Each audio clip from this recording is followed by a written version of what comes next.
بسم الله الحمد لله والصلاة والسلام على نبينا محمد وعلى آله وأصحابه أجمعين. Assalamu alaikum wa rahmatullah.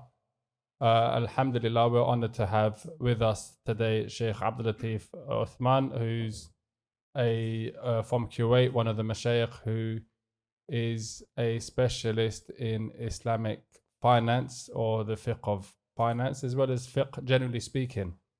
And it's a topic which is obviously very important, especially because every single one of us, we've got money in our pocket, we've got a card, and you're going to be doing transactions on a daily basis.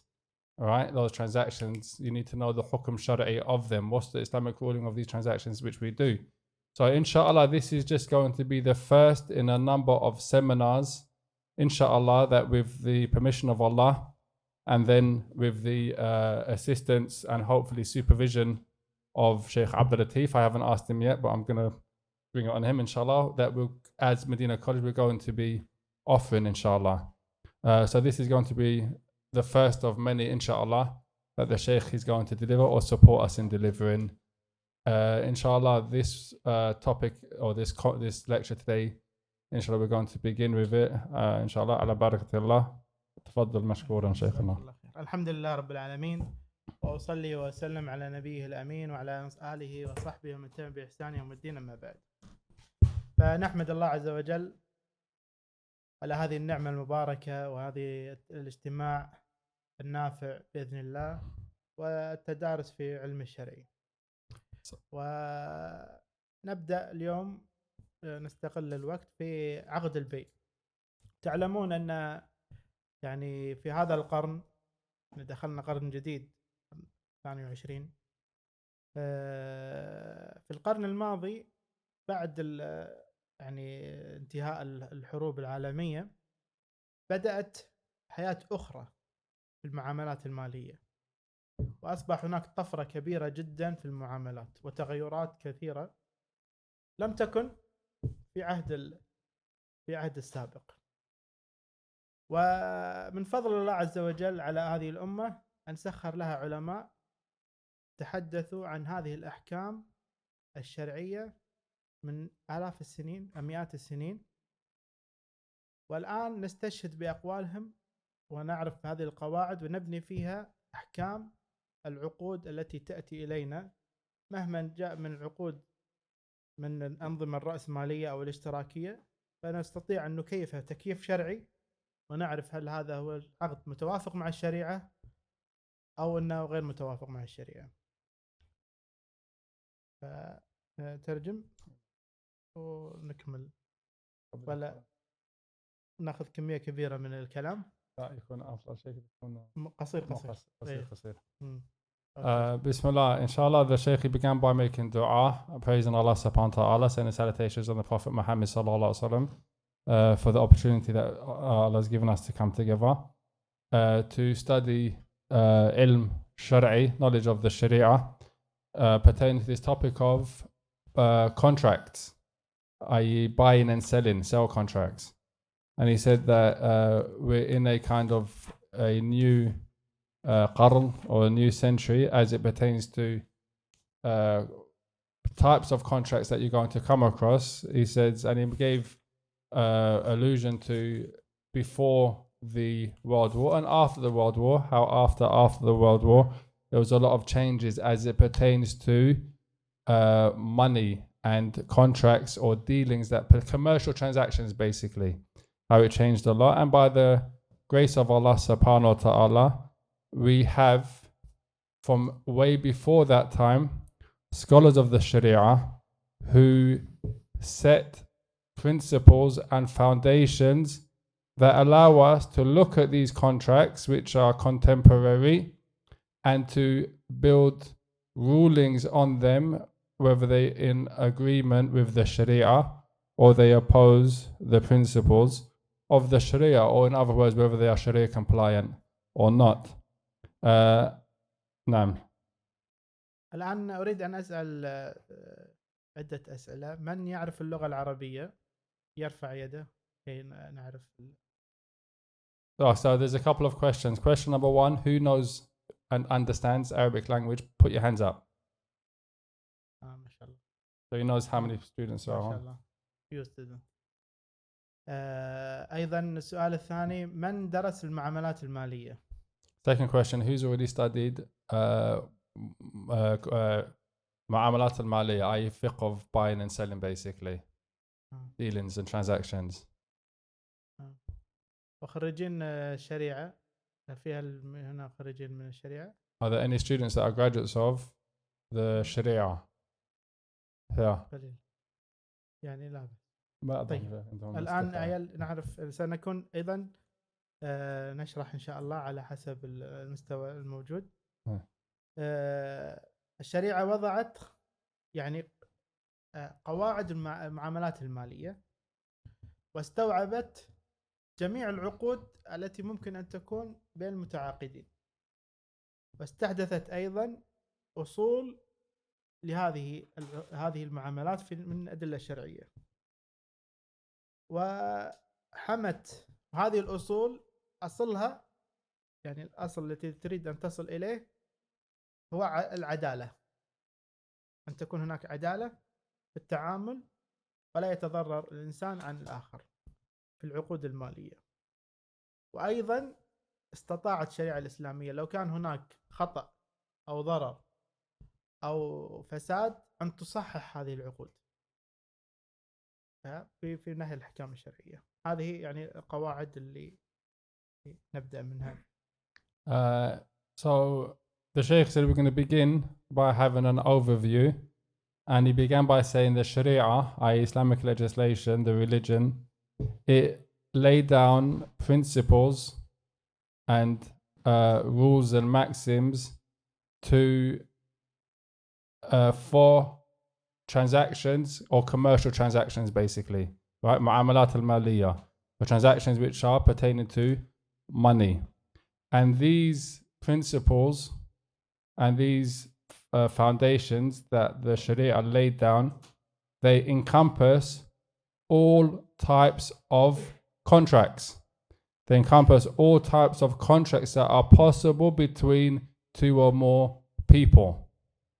And the foundation or the basis which the Sharia seeks in all of these types of dealings pertaining to money that people have amongst themselves is equity or fairness, justice basically, right? Adala. And where you find there's going to be harm to one party or the other due to a contract, the Sharia also has a mechanism which rectifies and fixes that to bring it back to being fair and being just. نعم, is that clear? Okay. الآن سنسأل سؤال. هل يتفق البائع والمشتري في كل تفاصيل البيع؟ بمعنى لو اشترى إنسان سيارة، هل تسأل عن جميع أجزاء السيارة؟ يعني ممكن ماكينة والغير وكذا. هل تسأل عن الإطارات مثلا، الأربطة، الأماكن الداخلية للسيارة، أم هناك نتفق على أجزاء بسيطة ونترك الباقي على حسب الرؤية؟ So here's a question for you. It's on the screen as well. He says that when two parties to a transaction, the buyer and the seller, when they have a transaction, they do a contract, for example, like a car, they're selling a car, one person's selling a car, the other person's buying the car. Do they agree on every single aspect of how the car is, or is it general? Meaning, do they agree, okay, make sure that the battery, for example, as an example, the battery hasn't been used apart from 50 times. And for example, the clutch, it's been driven this many miles. And do they look at all of those independent details of every aspect of the car, or do they agree upon the generalness of the car, specific ajza? That's the question. You understand the question? Okay, answer then. نريد one person answer for us. I can't speak English also. لا إن شاء الله تترجم. يلا نريد نور. الشريعة الإسلامية أتت لتنظم التفاصيل وتعرف هذه الأمور، حيث إذا كان هناك خلاف تستطيع الأحكام الشرعية أن تصحح هذا العقد. فلذلك المتبايعين أو المتبايعان هم عندما يشترون الأمر العام، ولكن عندما يحدث أمر أو شرط يشترطها أحد المتعاقدين وأصبح هناك ظلم للطرف الآخر، الشريعة الإسلامية تحل هذه القضية، تصحح العقد أو تمضي إذا كان متوافق مع الشريعة. So the Shaykh, he said that the Sharia, basically its purpose, or it came, is to organize and to arrange the tafasil, or the details of this contract, so that in the case of dispute, for example, one party to the contract or the other party, they say, no, this wasn't how we agreed, this is not what I paid for, or whatever. In that case, the Sharia is able to correct that and rectify that dispute, which is through, for example, he mentions either rectifying the difference amongst them and the contract continues, or the contract becomes void, null and void. نعم. الآن يعني هذه مجرد تنشيط، يعني activity. عقد الأوستر يعني ممكن موجود معي. الأوستر هذا كلكم تستخدمونه الآن، نحن أمام الأندرجراوند. هل هذا العقد عقد بيع أم عقد إجارة أم إعارة؟ أنت تشتري الكرت ومعي أنا. عندما تشتري الكرت، ايش انا وضعت انا زين، الكرت أوستر عندما تشتري الكرت أنت الآن you buy this card، أوكي، بعدين تضع له كريدت، you added credit inside the card، زين، وتستخدم هذا الكريدت. فهل هذا بيع، شراء، أم استئجار، أم إعارة؟ اللي من يعني درس في المعاملات المالية، في واحد رفع يده درس معاملات مالية. إجارة، ولكن عندما الكرت كيف تأخذه؟ تأخذه ب5 باوند. Okay, let me translate the question. نعم. أنت تشتري الكرت ب5 باوند، هل هذا يعتبر إجارة؟ وتشتري الكرت، هو لا يعطيك الكرت. فأنا إيش المقصود في هذا العقد؟ لا أريدكم تعرفون، أريدكم تعرفون طبعا العقد، ماهية العقد، ولكن هذه من المسائل التي احنا نستخدمها يوميا. هذه من المسائل التي نستخدمها يوميا، يعني غالب المسلمين يستخدم القطار أو الباص ويستخدم بطاقة أوستر. وأنت كمسلم هل تعرف معاملتك المالية هل هي بيع أو عقد إجارة أو عقد إعارة؟ إذا كنت لا تعرف، فلذلك واجب عليك أن تعرف الأحكام الشرعية، لأن عمر بن الخطاب كما تعلمون قال: من لا يعرف أحكام بيع والشراء فلا يجلس في سوقنا.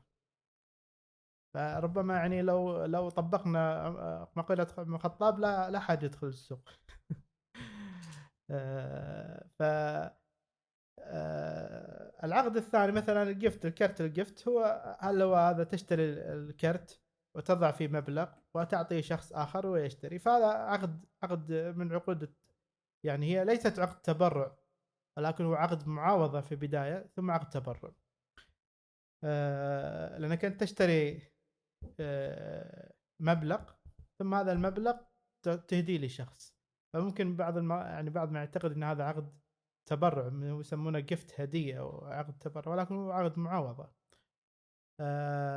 ولكن انت تهدي هذا العقد المعاوضه لشخص اخر. هذه بعض الاحكام القليله يعني التي تمارسها الان في حياتك في بريطانيا، وربما لا تعرف حكم هذه المعامله. فلذلك أنا وضعت هذا كنموذج أن نحتاج ندرس عقد البيع هو الأصل، ثم نعرف من خلاله العقود الأخرى. No. حدث كثير. You're gonna have to be patient with the translation, all right? Because if I missed stuff and you missed it as well, then you have to go back to the videos when you've learned Arabic at Madinah College to understand it all, inshallah, at a later date. Inshallah. And if I miss anything, alhamdulillah, the Shaykh, he speaks English, so he can jump in and correct me, inshallah. Inshallah. Basically, as you can see on the screen, for those of you who can't see, there's a slide and it shows an Oyster card and it shows a gift card, right? And these two things are commonly used. Most of you take undergrad, you have to have an Oyster, isn't it? So the question is, you use an Oyster on a daily basis, every single day using an Oyster. And if you're the type of person that's generous, you buy gift cards and give people gifts as well, regularly, inshallah.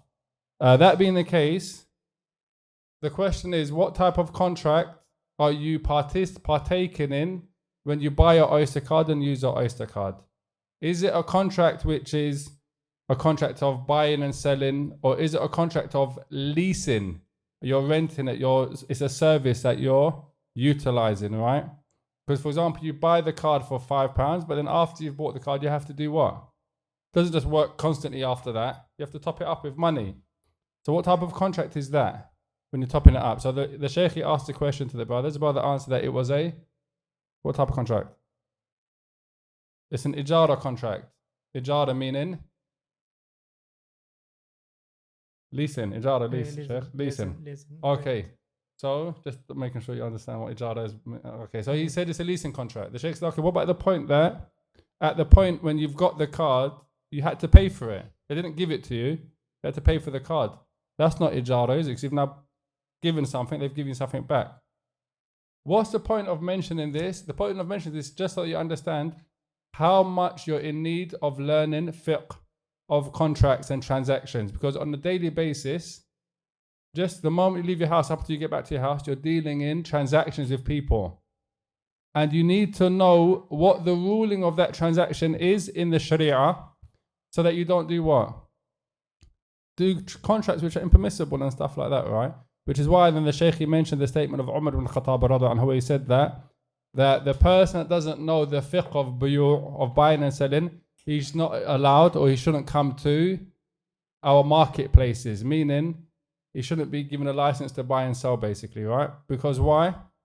Obviously, he's going to participate in contracts that are impermissible. And then the Shaykh gave that's the reason for these examples. The second one is the gift card, right? You read it, you say gift card, so you can understand from that. If you just go for a straight translation from Arabic to English, from English to Arabic, you're going to say what? This type of contract is what type of contract?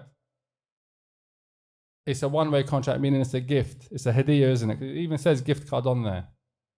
But it's not a hadiyah until you give it to somebody. Before that, what type of contract is it? You've paid for something, that you've got something else, so now it's a contract of a contract, right? It only becomes a hadiyah contract, i.e. tabarra', which is gift. There's nothing in return that you get, a one-way contract, when you give it to someone. Before that time, it's not a one-way contract. Point again being is that with regards to the Sharia, it's important to first, every single Muslim needs to learn the fiqh of buyu', basically, because every day you're buying and selling something. And that means you need to know the asl of buyu', i.e. what's a transaction, what's a contract, what constitutes a contract Islamically, and also you have to understand the different types of contract that there are in the Sharia as well. طيب هذه الدورة هي متخصصة لمن درس فقه المعاملات، ولكن يعني من يرغب في قراءة هذه الكتب متخصصة في معاملات المالية. أولا مجلة الأحكام العدلية هي من إصدار أيام الدولة العثمانية، أصدرت على فقه الحنبلي، متخصصة في معاملات المالية. هو أول تقنين في العالم الإسلامي في أحكام معاملات المالية. وأيضا عقد البيع للشيخ مصطفى الزرقاء رحمة الله عليه، وهو هذا الكتاب. احنا ندرس هذا الكتاب هو عقد البيع. وأيضا نظرية العقد لعبد الرزاق السنهوري، وأيضا من تحدث عن نظرية البيع وهب الزحيلي. كل هؤلاء العلماء في بداية، هذا العلماء كان في بداية القرن العشرين، في 1930 1940 كانت هناك الطفرة التي جاءت فيها الأنظمة، فاحتاجوا أن يعيدوا دراسة فقه المعاملات، وكتبوا في هذه عقد البيع. فالرجوع لهم جدا مفيد، ولكن هي كتب صعبة لمن لا يعرف اللغة العربية ودرس. فيحتاج الإنسان يدرس فقه المعاملات كما هو موجود مثلا في أقصر المختصرات، في زاد المستقنع، في هذه الأحكام، ثم يبدأ في قراءة هذه الكتب، ثم يبدأ عاد في قراءة القرارات المجمعية والمسائل المستجدة. Okay, so the Shaykh, he said that this dawrah, generally speaking, is specific for people that are going to be studying fiqh of mu'amalat. And even then, primarily fiqh al-mu'amalat al-mu'asira, contemporary fiqh issues. He says, but where does it begin? All right, what's the kind of, where did it start? So the first people to author in this subject specifically, the maraji or the reference points, are the following books that he has there on the screen, on the slideshow, on the PowerPoint. The first one is called Mujalla al-Ahkam al-Adaliyya, which is first authored by the Ottoman في المعاملات المالية. in المعاملات المالية. That's one of the main books, the first books to be authored. That does what? That takes contemporary monetary issues and organizes them according to laws, qanun basically, right? That you can refer back to in terms of principles and stuff like that. The other book as well is the book it's on there. The first one is on the Hanafi madhab, because it was done at the time or from the scholars of the Ottoman Empire. The other book which is on there is the book that the Shaykh has here called Aqeedah al-Bayt from Mustafa Ahmed Zarqa. Alright, this book here. This is also another book which is a kind of reference point on this topic, and he mentions two other books as well. The book which is called Nazariyat al-Bayt, and another one also with the same name by Wahbat al-Zuhaili. So these are 4 books. Okay, the thing is, these 4 books, they're not at a beginner's level.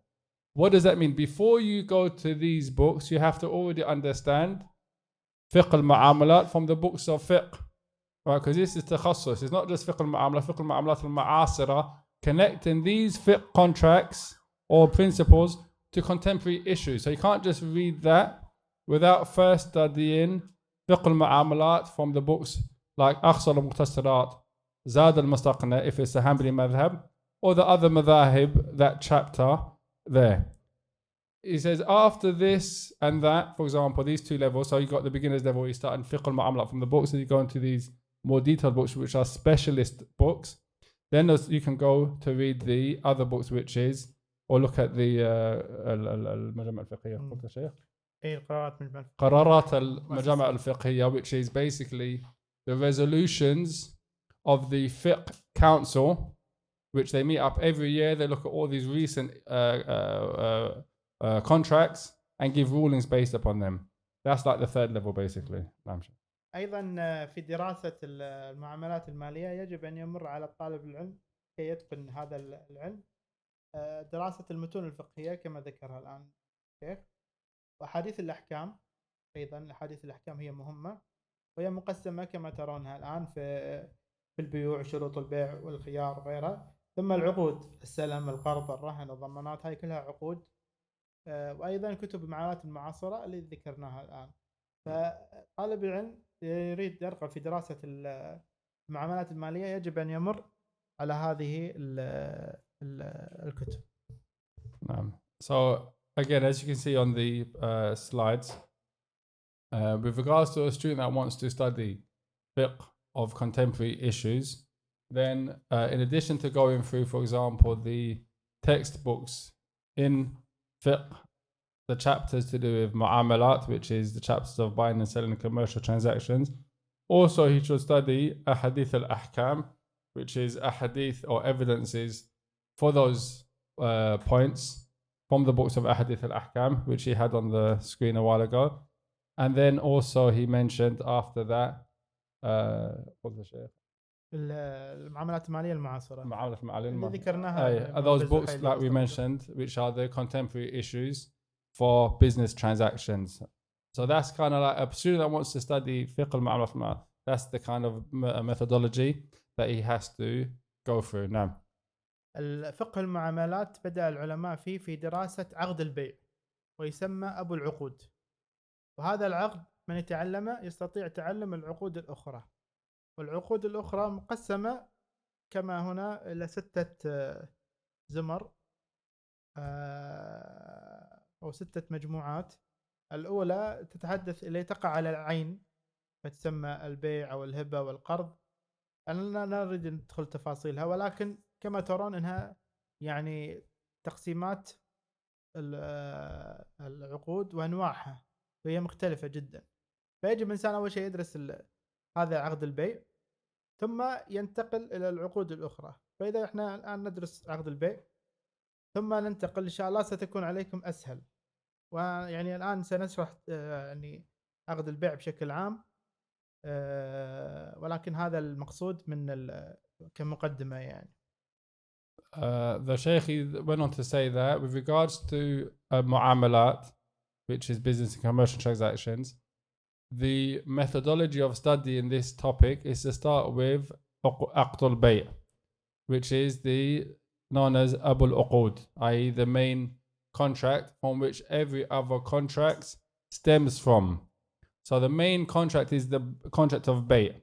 There's after that, there's, as the Shaykh mentioned, as you can see on the slideshow, there's 6 or so different types of contracts, right? And this is not the place to go into detail of every single contract, because that will take in and of itself maybe 6 lessons. Each type of contract will be a lesson in and of itself. However, the point is to highlight that the contracts then are subdivided into 6 contracts from these. For example, if it's a contract, an aqd, a contract which is on an ain, on something physical, then there's 3 types of contracts for that. It could be bay', I'm going to sell you this cup of tea, for I'm not going to buy it, but anyway, I'm going to sell this cup of tea because I've already drank from it, you're not going to buy it. Or I'm going to give you it, or I'm going to loan it to you. I can't loan that anyway, let's forget that. Something like the pen. I'm going to loan it to your qard, right? Or lease. That is one type, because it's on a ain, something which exists. There's 5 other types of contracts basically, or taqsimat, or types of stem or subcontracts underneath. But the main one you need to understand first of all, so the rest of it becomes easy, is Aqd al-Bay', right? That's the most important thing. Once you got that, the rest you're able to understand inshallah. نعم. طبعا الآن نبدأ الآن في نشرح في العقد البيع. أولا من رحمة الله عز وجل أن شرع جواز عقد البيع. عقد البيع لأن الناس تحتاج إلى أمور كثيرة ولا تملك إلا أمور بسيطة قليلة، فما تملكه تستطيع أن تحصل على أمور أخرى من خلال المقايضة. يقولون أن بدأت المعاملات المالية في المقايضة، أن إنسان يعطي شخص شيء من ما يملكه من الفواكه مثلا، ويأخذ جزء من اللحوم والحيوانات والبهائم.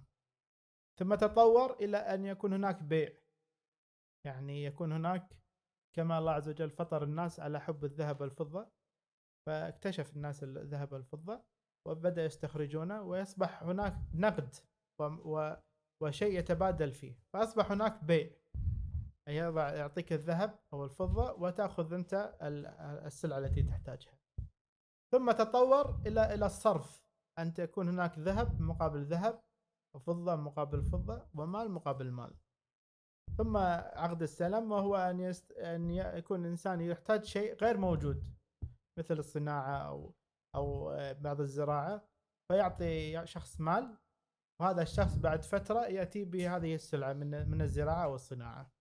فهذا موجز لتاريخ البيع. Jazakallah khair. The Shaykh summarized a very kind of long history of bay' in 4 short points basically. With regards to, first and foremost, from the mercy and compassion of Allah subhanahu wa ta'ala, is that He has legislated and permitted bay'. And when we speak about the beginning of bay', we're talking about bartering, right? I.e., I am in need of something, but what I possess isn't what I want or what I need even. You possess what I need, but you don't have what you want either. What do? I'll give you my pen, you'll give me your water. That's it. I've got pens, you got water. I need to drink, you need to write. So we'll swap those things. That's bartering, right? That's the most simple form of bait contract. After that, it developed into using what's considered wealth, which is money. Silver and gold was mined, and silver and gold became the measure in which to purchase something. So now you're not just bartering, you're using silver and gold given to somebody as a means of value to buy something from somebody else. Because then that's because people obviously they like gold and silver, it's got value in it. After that, it went to the level of, or developed into sarf, which is exchange, which is money for money, right? So now you've got three types of, you've got bartering, you've got buying, you've got exchanging. That's another type of contract, right? I.e., I'm going to exchange some of my money for some of your money, right? There's no product, we're exchanging money. And then after that, it developed to the need for something called salam or salaf, which is loan. So it's not an exchange that's taking place. It's a case where I need money, but I don't have the product now, but I need the money to be able to produce the product that I'll give to you at a later date once you give me the money now. All right, so I'm going to sell you something. You're going to give me the money that I'm going to use. That's called salaf, or that's called نعم سلم. نعم.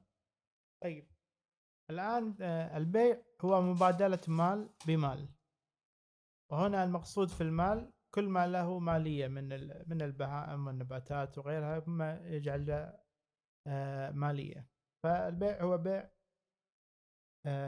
مبادلة مال بمال. الآن حكم البيع، الشريعة الإسلامية جاءت في أحكام فرائض. هذه الفرائض هي الخمسة: الصلاة، الصيام، الشهادة، الحج. فرائض الأركان الخمسة هي واجبة. يجب عليك أن تذهب للصلاة، يجب عليك أن تمسك عن الأكل والطعام في رمضان، يجب عليك أن تحج بيت الله عز وجل إذا استطعت في موسم الحج. التوحيد هو ركن، هذا شيء إلزامي عليك. ولكن البيع والشراء غير إلزامي. ولكن إذا رغبت في شيء واشتريت وبيع، أصبح هناك عليك شيء اسمه ملزم عليك. الله عز وجل قال: يا الذين آمنوا أوفوا بالعقود. والوفاء بالعقد هو المقصود فيه الالتزام فيه، وهذا الالتزام يسمى التزام ولا يسمى واجب. ليش؟ لأن يريد الفقهاء يغيروا ما هو واجب من أصل الشرع وهو ما هو ملزم على الإنسان على نفسه، لأنه هو الذي قام في الشراء فألزم عليه، فهو مقام الواجب. فعندما يشتري إنسان شيء وتعاقد مع شخص لابد أن يلتزم فيه، يسلم السلعة ويأخذ المال، أو يدفع المال ويأخذ السلعة. فلما يتعاقد أصبح هناك أمر ملزم عليه يجب أن ينفذه، وهو البيع والشراء. فلذلك احنا عندنا قاعدة أن البيع والشراء إذا تم يكون هناك إلزام في التسليم والاستلام. فهذا الأمر الأول، الأصل الذي لابد أن نعرفه. Okay, so now we're going to get into speaking about al-bay'. What is it, number one? And what's the ruling of it, number two? And how it differs from the other fara'id, or from fara'id, basically. So the Shaykh, he mentioned, the first of all, bay', i.e. if you speak about commerce or bay' transactions, what is it? It's mubadalatul mal bil mal. The exchange of wealth for wealth. Or mal, some people might think mal means money. It doesn't mean money. It might not necessarily be money that I'm exchanging. It could be something else, like a commodity. The Shaykh gave examples. أمثلة على المال شيخ. المال يعني البهائم مال، الذهب مال، الفضة مال. So for example, gold and silver is considered mal, wealth, right? It's something that it's like assets, basically, something that you can own that has a value. For example, agriculture that you have, animals that you have, these are all considered mal. They're considered something of value that you can use to exchange something else. So kullu lahu maliyya, everything that has that type of value in it can be used Obviously, it's permissible to use. Then he said the hukm of bay', the ruling of bay'. What's the ruling of this type of transaction, commercial transaction? He said, first of all, that the sharia, the legislation of al-Islam, it came with ahkam which are fard. In their asl, their fard, their obligation. And those are the pillars of Islam. So, for example, it's an obligation for you to pray 5 times a day. It's not something that you make an obligation upon yourself. It's an obligation, full stop. It's an obligation for you to give zakat if you're wealthy. It's an obligation on you to fast the month of Ramadan. It's an obligation on you to perform hajj if you have the means. That's wajib bi asl al-shar'i. It's wajib in and of itself without it needing. As for bay' or contracts, the scholars don't describe them as being wajib. They describe them as being lazim. There's a difference between the two words, and that difference is important because something which is wajib is wajib bi asl al-shar'. Something which is lazim, it's because you've entered into a contract, now it becomes binding. But before that time, you wasn't obliged to enter into the contract in the first place. Is that understood? When Allah subhanahu wa ta'ala mentions وَأَوْفُوا بِالْعُقُودِ, i.e. fulfill your covenants or your contracts, what it means is once you've agreed them, they've now become binding. So it's now an obligation upon you to fulfill them. So the word that's used is different to the word that's used for the arkan of Islam. You don't say it's wajib to do bay'. It's not wajib. But once you've entered into a contract, it's lazim now upon you to fulfill it. No. So that's why the qaida is al-bay' wa shara' idha tamma fahuwa mulzim. Bay', buying and selling, once the contract has been agreed upon, it becomes binding upon you. No. الآن متى ينعقد العقد؟ احنا قلنا إذا تم العقد أصبح ملزم وأصبح واجب التنفيذ. ولكن متى ينعقد العقد؟ ينعقد العقد في 3 شروط. أولا الإجابة والقبول، أن يكون هناك إجابة وقبول. ثانيا أن يكون المبيع السلعة مذكورة. ثالثا أن يكون مقابل السلعة ثمن، ليس شرط معرفة الثمن، إنما يكون هناك ثمن من مال متقوم شرعي توافق مع الشرع. هنا ينعقد العقد، يصبح العقد ملزم. فهذه 3 شروط نسميها متى ينعقد العقد. So now the question comes, at what point does a contract or an agreement become binding? At what point does it become binding? I.e., at what point does it become now an obligation upon you to fulfill your side of the deal or of the bargain, whether it's giving the money or producing the product? There's 3 conditions which are mentioned for a contract to become binding. The first one is the offer and the acceptance. The offer and the acceptance. The ijab and the qabul. The second one is the sil'ah or the product itself. الثالث يكون الثمن. السلعة يعني هو محل المبيع. So the second one is the product or the thing itself on which the agreement is falling on, basically. It might not necessarily be a product, it could be a service, right? But the point is that thing has to be there as well. The third one is the price, i.e. the thaman, or the thing which you are given for that product. These are the 3 conditions that when they all meet, there's an offer, there's an acceptance, there's a product, and there's the price of that product. When they all meet, that's when the contract becomes binding on the person. No. عندما تدرسون كتاب الفقه تعرفون أن شروط البيع 7. طبعا هذه الشروط ممكن نتحدث فيها خلال ساعة ونص نشرحها، ولكن احنا ناخذها الآن في دقائق. 3 شروط تكون في التراضي بين المتبايعين، يعني يكون العاقد جائز التصرف، أن يكون البيع من المالك. هذه الشروط كما الآن ذكرتها على اليسار شروط في العقد أو المتعاقدين لازم يكونوا هناك إنهم تراضي، العقد جائز، العقد من المالك. والشروط الأخرى أن تكون العين مباحة النفع، يعني السلعة تكون مباحة، لا يجوز مثلا أن يكون على الكلب ولا الخنزير، وأن يكون مقدور على التسليم، وأن يكون البيع معلوم في الوصف أو بالرؤية، وأن يكون الثمن معلوما. هذه الشروط شروط البيع. يعني عندما تدرس كتب الفقه هذه الشروط تدرسها، ولكن احنا سنعرض هذه الشروط بطريقة أخرى تستطيع معرفة متى ينعقد البيع، متى يصح البيع، متى يكون هذا البيع نافذ ولازم. الآن خلال يعني إن شاء الله نص ساعة نأخذ هذه الشروط. فلذلك يعني عنوان المحاضرة هو عقد البيع في ثوبه الجديد ومستجدات المعاصرة. هي بعض المسائل الفقهية راح نأخذها. فإحنا نحاول الآن أن نضع هذه الشروط بطريقة أخرى نستطيع نعرف متى ينعقد العقد ومتى يصح ومتى يكون لازم من خلال هذه الشروط. The Shaykh, he mentioned that if you study Fiqh of Buyu, you would have come across in the books that it mentions that the conditions for a contract to be valid, or the prerequisites for the validity of contracts, commercial contracts, are 7. And you can broadly categorize them into 2 categories. The first category are conditions or prerequisites that refer to the parties in the contract, the 2 people that are agreeing the contract. And that's 3. The first one is that they're both happy with the deal, i.e. they're not under duress, they're not forced to do it.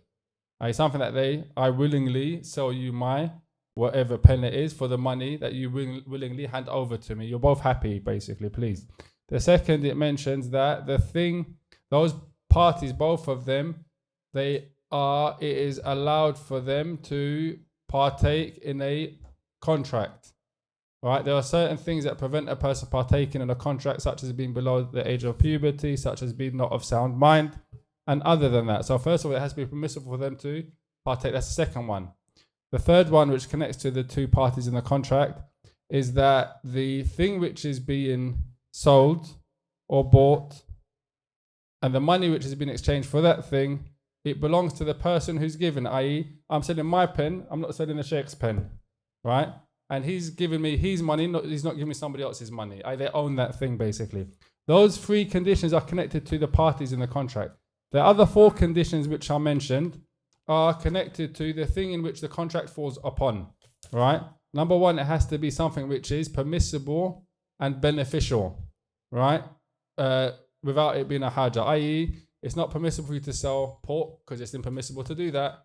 Or dogs, for example, it's not permissible to profit from a dog, i.e. be a dog breeder selling these expensive dogs that everyone's selling and holding. It's not allowed as a Muslim, and it's not allowed for you to buy it or to sell it. So it has to be mubah, permissible and beneficial.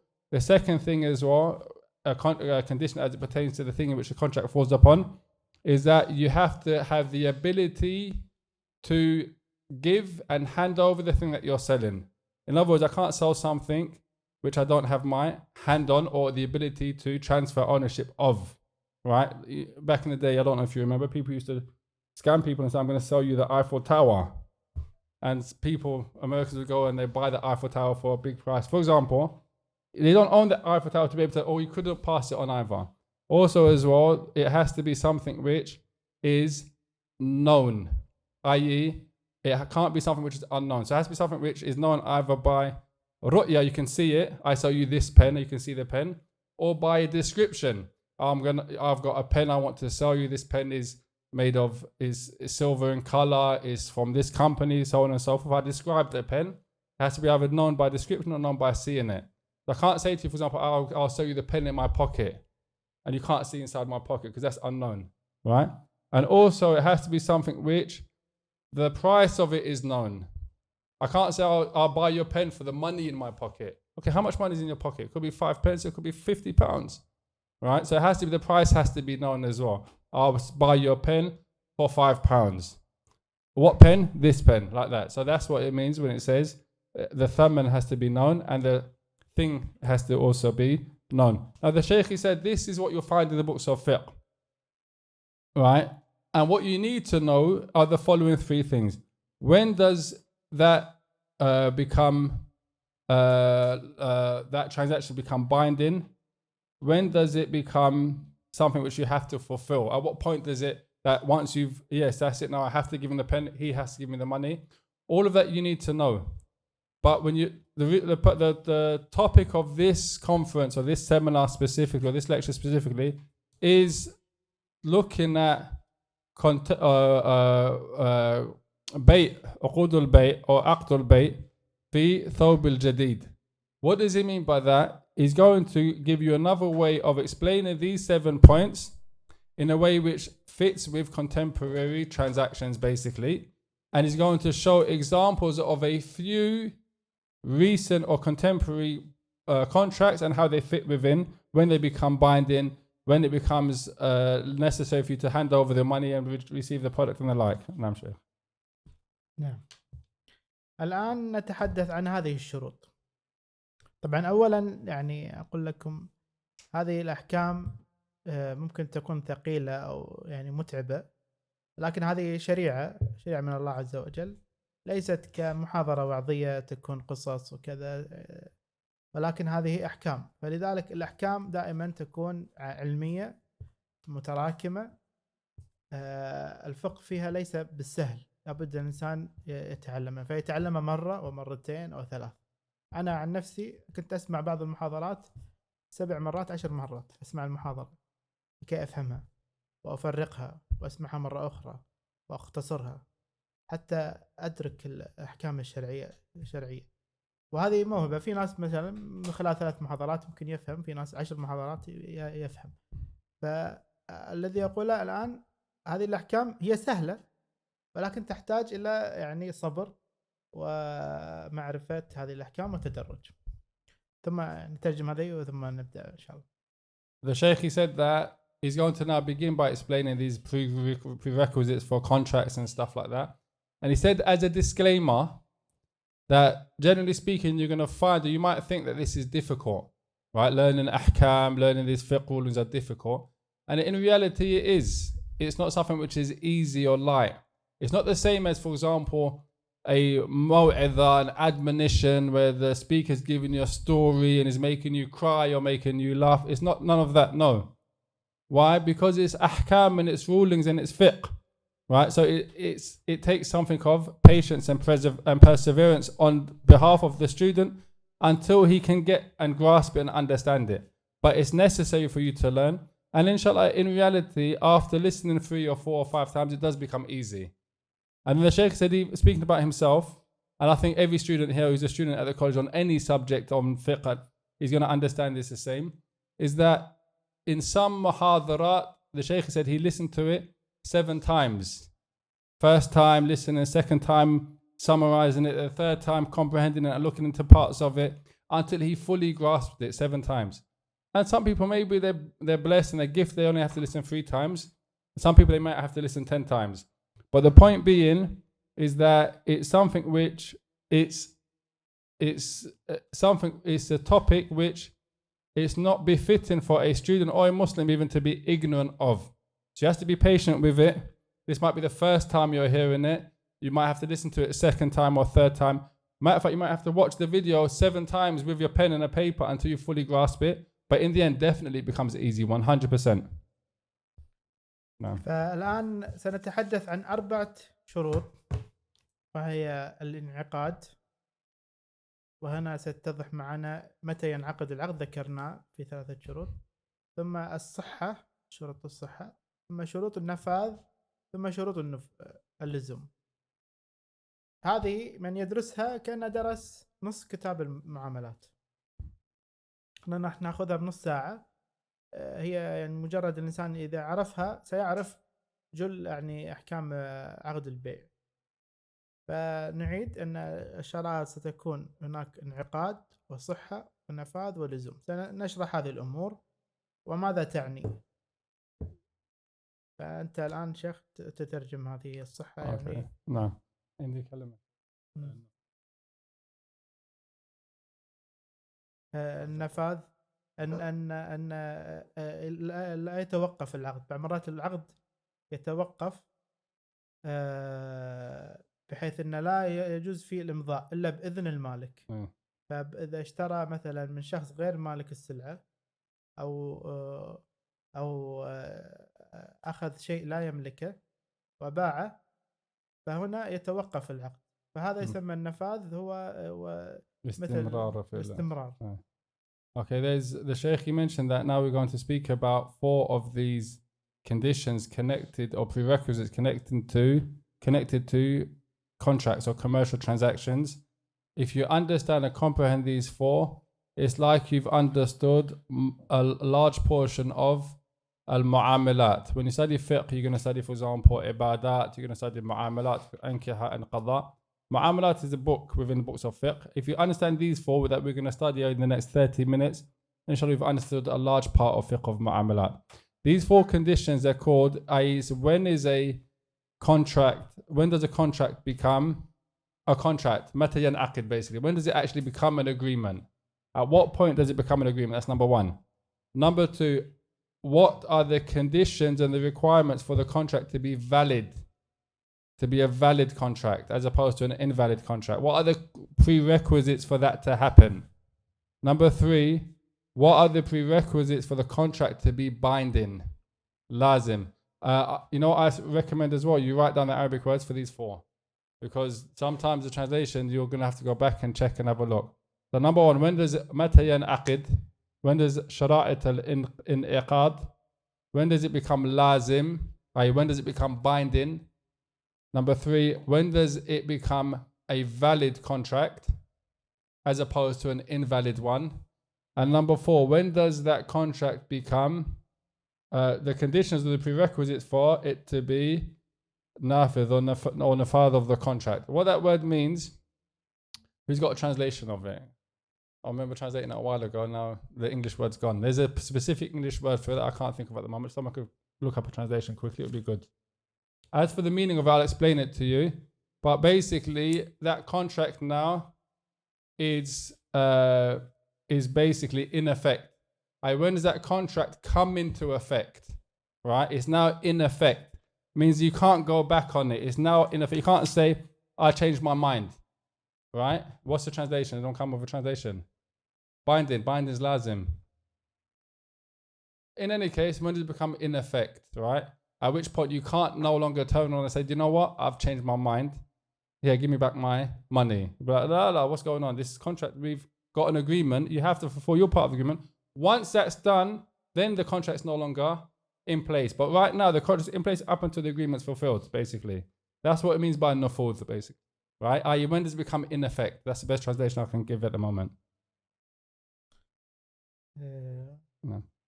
تعرفون النافذة؟ أي. ويندوز. أتت من هذا المعنى نفوذ، أنه ممكن أن يمر أو يتوقف. الآن نتحدث أيضا بشكل بسيط عن هذه الشروط. قلنا أن الانعقاد تتعلق بمقومات البيع، وقلنا 3 شروط. وشروط الصحة أو شرائط الصحة هي النواحي الفرعية التي تأتي بعد البنية الأصلية للعقد، التي لو يعني وقعت يفسد العقد. والنفاذ قلنا هي الولاية الشخصية للسلعة، أنه لا يجوز الإنسان أن يبيعها إلا حتى يكون هو مالك السلعة أو عنده وكيل أو إجازة أو ولي أو غيرها من هذه الشروط. سنأتي تفاصيلها. شروط وشرائط الالتزام هو خلوة من أحد الخيارات. الخيارات هي سنأتي إليها في ضمن أحكام البيع، أن يكون هناك شرائط أو شروط، مثلا شرط البيع، شرط الرؤية، شرط النقد. أن يشترط الشخص مثلا يقول تعطيني نقد من الذهب أو تعطيني نقد مثلا من الباوند. فعندما يأتي السلعة ويعطيه مثلا دينار كويتي يقول لا، إما تعطيني النقد أو لا. فإذا كان هذه الشروط فتنفذت، إذا أخلف فيها أحد المتبايعين أصبح هذا العقد غير لازم، فلا ينفذ العقد حتى يأتي بالشرط. فهذه المعاني هذه الأمور 4. سنأتي بتفاصيل أكثر ندخل إليها ونعرف يعني هذه شروط الانعقاد متى ينعقد، وشروط الصحة متى تصح، متى يكون نافذ، متى إذا أتت كل هذه الشروط فيكون العقد صحيح. إذا ما أتت هذه الشروط في خلل في العقد، فنرجع هذا الخلل لأي أحد من هذه الشرائط ونحكم على العقد. Here the Shaykh is giving you a brief overview of the meaning of each of these conditions or prerequisites for the contract. The first one, it says شرائط الانعقاد, i.e. this is, i.e. when is it considered an agreement? When does the agreement take place? Is when basically all of the different elements or units of the contract have fallen into place, basically, right? And without one of them, then you can't say that we've got an agreement. This means basically everything that pertains to the contract of the buyer, the seller, of the product, the money, all of it comes together, then you can say that that contract, that's an agreement that has been made, basically. The offer, the acceptance, for example. That's the first type of conditions. The second type of conditions or prerequisites as it pertains to a contract is conditions of validity or sihha. And this looks at صحة شيخ إذا قلعا. يكون correct or incorrect. Yeah, it could be valid or invalid, correct or incorrect, basically. This is looking at, there could be an element of it which makes it incorrect and makes the whole contract invalid. Also, you have conditions that pertain to the contract coming into effect, such as when, for example, if one of the parties to the contract doesn't have the full permissibility to partake in the contract, you can say that contract is no longer nafidh. It's no longer something that can continue because it didn't fulfill this specific contract. أي ولاية شخصية في إجراء العقد. أي the possibility, the permissibility of the person to continue in the act. ستأتي بالأمثلة شيخ. Okay, the second, all of these are going to come with examples. The examples will make these clear. So inshallah, if you're here and you need the slides, you'll get them. Just make sure you leave your email, and that way you can follow it back up afterwards. You don't have to write down the definitions, but the definitions will be made clear with examples. That's the important thing. The fourth one is شرائط اللزوم, when it becomes binding, and this point looks at a condition or prerequisite where the agreement or the contract isn't devoid of من أحد الخيارات شيخ التي تسوغ العهد. خيارات هي مثل اللي تكون يمكن اعتقد كنت تعبر في الاوبشن. يكون هناك اختيار للشخص يشترط شروط معينة. هذه الشروط اما تطبق او يفسخ العقد. معك. This could be looked at, for example, as an option that one of the parties to the contract puts in. He says, for example, Shaykh gave an example before. He says, look, I'm going to sell you this, but I want you to pay in, and he specifies the currency that you have to pay. He says you have to pay in dollars. Doesn't matter if you're in the UK, he specifies dollars. You come and you bring pounds or euros for some reason, and you pay in euros. You transfer the money, you've transferred it in euros. He's told you to pay in dollars. That's it. Because you didn't fulfill that condition, the option now is open for that contract not to be binding because you didn't fulfill the condition that he put in there. So the option that he put in there, that's what this falls under now. هذه يعني رسمة تبين وضوح العقد. إن احنا نحتاج الانعقاد ثم توفر شروط الصحة ثم النفاذ ثم اللزوم. هنا يكون العقد صحيح. So this diagram here, which you can see there's a wider circle and then a circle with inside, a circle with, it shows you the ways in which the things which are required for the contract to be finally fully valid, right, and binding. So it starts with the conditions of in'iqad, i.e. to make it mun'aqid, the contract. The second, it goes to the conditions of validity, i.e. what makes it valid, things that may invalidate the contract, even though it might have been agreed upon, right? For example, you and someone else agrees upon something, doesn't mean that the contract is valid. The contract can be invalid because of something inside the contract itself. You've got the agreement, you're both happy, but the contract is still invalid. The third one, it mentions and a smaller circle inside, which is the conditions and prerequisites for it to be in effect. And the last one, as you can see, there's conditions for it to be binding. This is how it kind of works. These are the stages it goes through. Now, الآن نبدأ في الشروط الأولى. نتحدث عن الانعقاد. متى ينعقد العقد ويكون لازم؟ في هذه الشروط. أول شيء الصيغة، أن يكون هناك إجابة وقبول ذكرناها. وشرائط العقد أن يكون أهلية، أن يكون راشد بالغ، أن يكون عاقل مميز لا يشترط البلوغ. وأيضا المعقود عليه من الشروط أن يكون مال ويكون موجود. وأيضا شرائط الثمن من أن يكون هناك ثمن. والأمور الأخرى اللي هي الولاية، أن يكون عنده ولاية للبيع والشراء. وفي شروط شكلية، هذه بعض المرات في بعض الأجزاء في البيوع الحاكم يوجبها، مثل أن يكون بيع العقار يجب أن يسجل في السجل التجاري. فهذه يسمىها الشيخ شروط شكلية.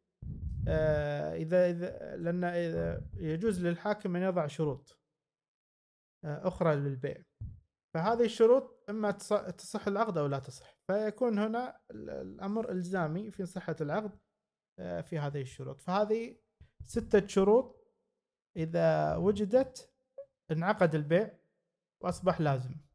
ولكن هناك شروط أخرى سنتحدث عنها حتى يكون هذا العقد صحيح. There's these conditions. The first set of conditions we're going to speak about are conditions that make the contract an agreement, basically. Right? This is now an agreement. When does it become an agreement? It becomes an agreement with the following 6 conditions. The first condition pertains to the sigha, i.e. the wording in which the contract takes place. There has to be an offer, there has to be an acceptance. The offer has to be before the acceptance and stuff like this. This refers to the wording which is used, even if it's not wording, but the sigha. The second speaks about ahliyah, i.e. the capacity of the person or the people in the contract. Do they have full capacity to fulfill that contract? Meaning that they're rashid, i.e. they know how to do buying and selling. They're not safih, i.e. someone that, for example, has limited capacity due to a mental illness or the like. And the second is that they're mumayyiz, they of the age of tamyiz, i.e. they're 7 or above. Right? So for example, if there was a contract and they're under 7, generally speaking, they're 5, that contract wouldn't even be munaqid in the first place for you to have to nullify it or to say this contract has become nullified because of something else. It didn't take place in the first place. Do you understand the difference? Right? The second one is to do with the thing which is the product or whatever the ma'qud alayhi is, the thing which is being purchased or the product. That pertains to the money. It has to be something which is mal, and it has to be present. We spoke about that previously. You can't sell something which doesn't exist in the first place already. Can't sell you something which isn't already in existence, for example. The third, 1, 2, 3. The fourth one pertains to the sigha. And the sigha, or the thaman, pertains to the thaman, i.e. what you're paying. Right? It has to be something which is permissible to use and to pay with. So it has to be, for example, money which is permissible and the like. The fifth pertains to wilaya. And wilaya, al-farq shaykh bayna wilaya wal-ahliyah. الأهلية هو أن يكون عاقل راشد، هذه هي الأهلية وتكون الولاية العامة. أما أن يكون الأهلية الشرعية أن يجوز له البيع والشراء، ما يكون محجور عليه أو يكون سفيه أو غيره. Wilaya is similar to Ahliya, except that a person might have Ahliya but he doesn't have Wilaya. How? He's Rashid, or for example, he's got 10 years, but because he was ruled against as being bankrupt, he's now no longer, or there's hajar on him, his property, he's not allowed to utilize it. Like when you made bankrupt, you're no longer allowed to open a bank account and all this, i.e. he doesn't have wilaya, he doesn't have authority, right? He doesn't have authority. His authority is removed. Even though he may be of age, have everything else, he doesn't have wilaya, he doesn't have authority. Also, the last one that's mentioned is one which isn't inherent in all contracts for them to be an agreement that's come to place, but it happens in some, and it's shakliya. What does it mean? In some instances, the hakim or the qadi, the judge, will add a condition for that contract to become an agreement. And that condition that he adds isn't a condition which you find, for example, it's a condition which is added. But that contract will not be an agreement without that being fulfilled as well. For example, if you're going to buy a house, for you to buy a house, it has to be registered in the land registry. If it's not registered in the land registry, you don't own it, right? So that's a condition which isn't any of these, but it's laid or set out by the hakim or by the jurisdiction that you are in. So that's also necessary for it to be. Once you have all of these, it's considered an agreement which is munaqid. Doesn't necessitate, like we mentioned before, that it's automatically valid, that it can't be made invalid and stuff, but it's munaqid, meaning it's an agreement which fulfills those conditions. No. طيب نعطي تمرين لكي نعرف هل الأخوة فهموا الموضوع أو لا. Now there's a test, not a test, an exercise, a task to find out if you understand everything that you've just been heard. نتحدث عن الانعقاد فقط. هل العقد انعقد أو لا? Okay, so we're only speaking about what we just spoke about, i.e. is this contract reached the level of it becoming an agreement or not? Only those conditions that we just mentioned. شخص قال لآخر تشتري سيارتي ب1000 دينار، فقال له صديقه موافق، ثم تفرق. هل ينعقد البيع وهو يجهل نوع السيارة؟ Okay, so just so everyone gets a chance to answer, not just the brothers that understand the question in Arabic, a person says to somebody else that buy my car for 1,000 dinar. Buy my car for 1,000 dinar. The other person who فقال الصديق موافق. الطرف الثاني شيخ.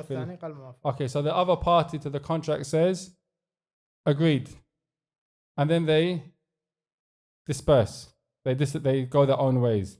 The question is: this an agreement while the person is ignorant of the نوع of the سيارة؟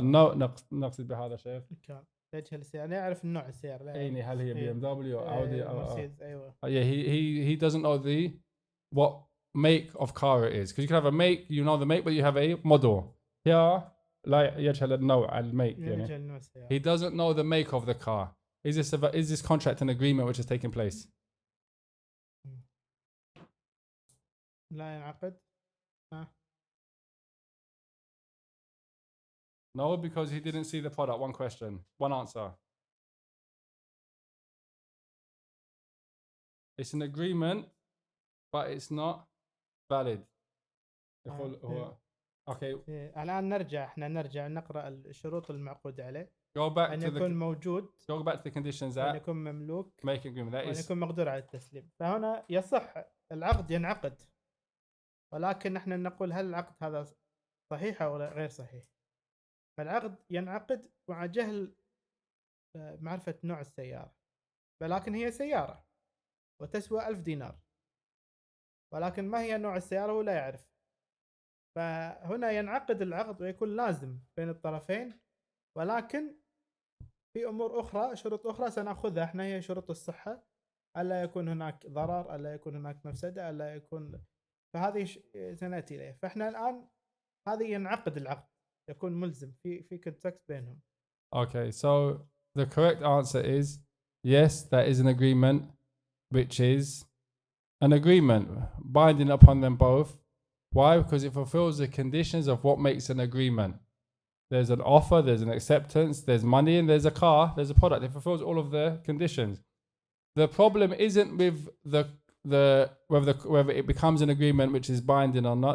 There's an external issue, or not external, another issue which affects the contract, but not affects it being an agreement which is in place, which is the fact, like the brother mentioned, that it's a contract, but there's other conditions that have to be fulfilled for it to be valid, and one of them is missing here, meaning if there's no harm, there's no ambiguity, for example, on the product, what it is. Here there's ambiguity. There's not ambiguity in the product. There's a product there, there's a car, it's present, the money is there, everything else is there, but there's ambiguity now. زين. مثال آخر، قال شخص قال لي صديقه تشتري هاتفي، يعني هذا هاتفي الآن ترونه، تشتري هاتفي الجديد مثلا، فقال الشخص وافقت، قبلت، ثم تفرق. هل ينعقد البيع وهو يجهل الثمن؟ يعني قال لا تشتري مني، قال اشتري مني. فهنا أصبح عقد في إيجاب وفي قبول وفي سلعة، ولكن الثمن غير معروف، هل هو 100 باوند 300 باوند 400 باوند، هو لا يعرف. ولكن هو يعني يعرف مثلا أن هذا السعر بيكون في يعني لا رينج معين. فهل ينعقد هذا العقد أو لا ينعقد؟ So another example or task or question for you is one person says to his friend, buy my phone, buy my new phone. And he can see the phone. It's this phone here. You can see what the phone is. You can see it's an iPhone. You can work out from the size of the rings what type of model it is and all the other stuff, the size of the camera lens. He says, buy this new phone from me. And he says, his friend says, I accept. And then they go their ways. Is this an agreement now that's binding upon both parties, even though they haven't mentioned the price? He's mentioned the phone, he said it's new, and he's shown him the phone. So he understands this phone ranges from between, for example, 800 and £1,000, for example. So he knows, but he hasn't mentioned the price. Is this a contract which is taking place now or not? Answer.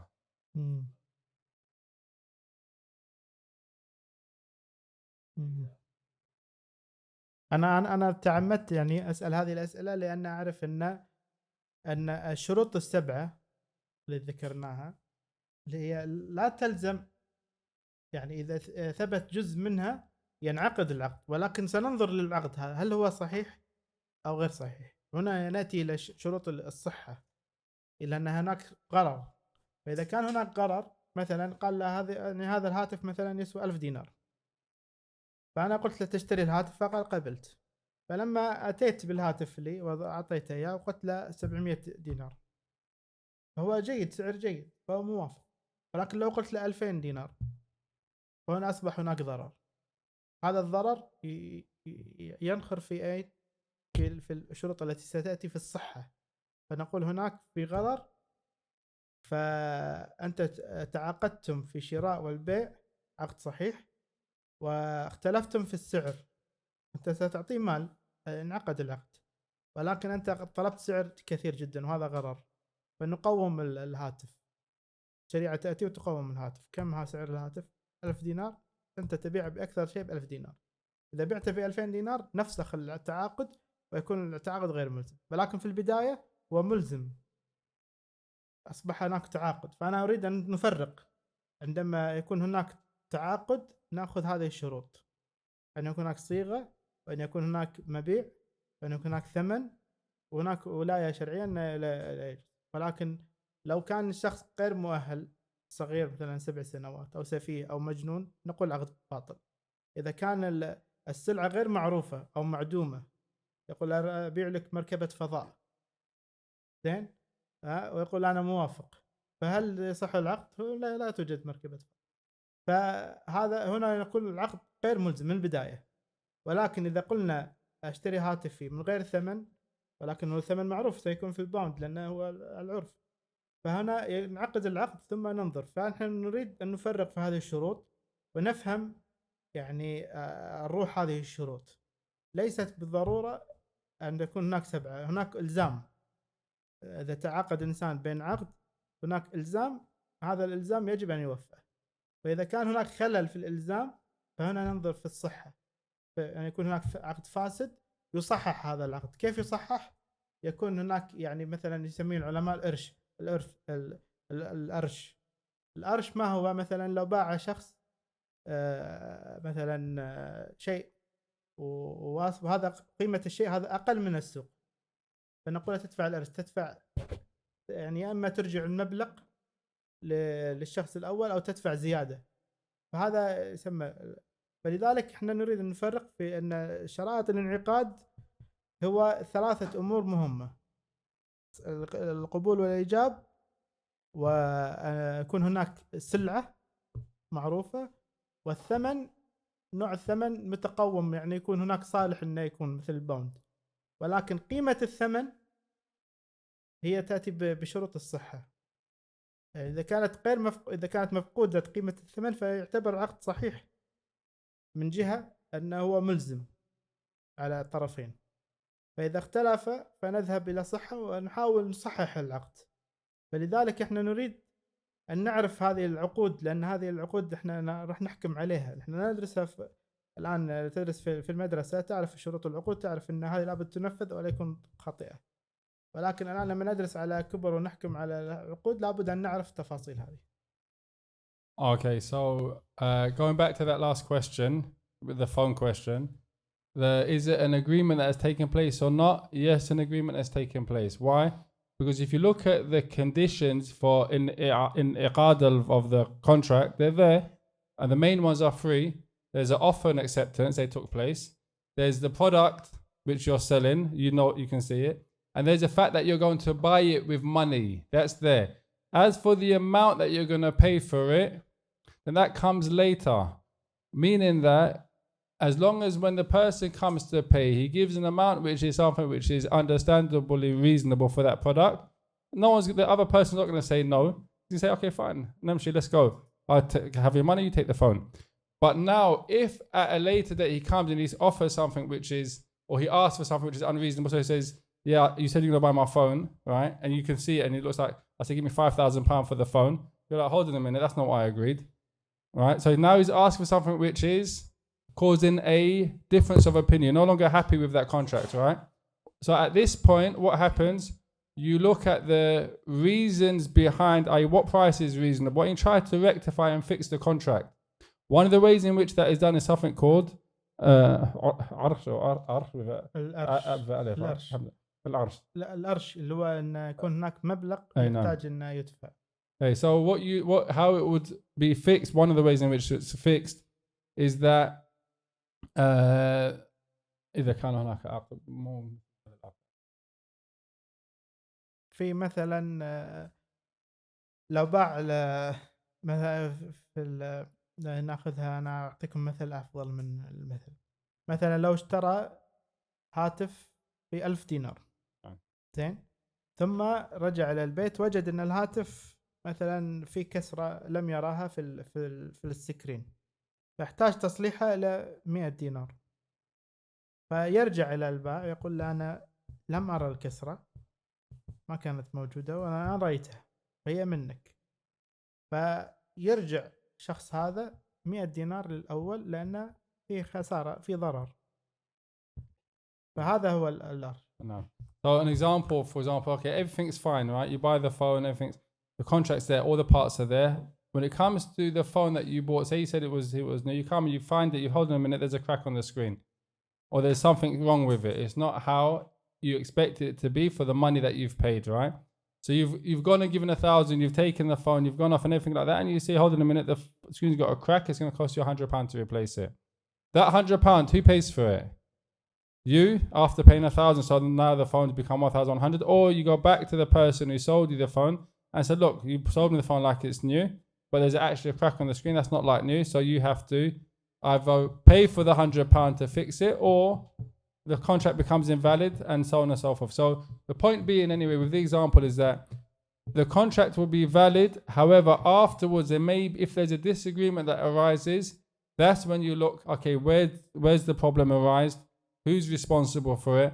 How can you validate the contract and make it continue? Make it nafid, or does it become invalid? At this point, you start to look at the sihha. Is it valid or is it invalid? No. طيب الآن نذهب للمرحلة الأخرى وهي شرائط الصحة.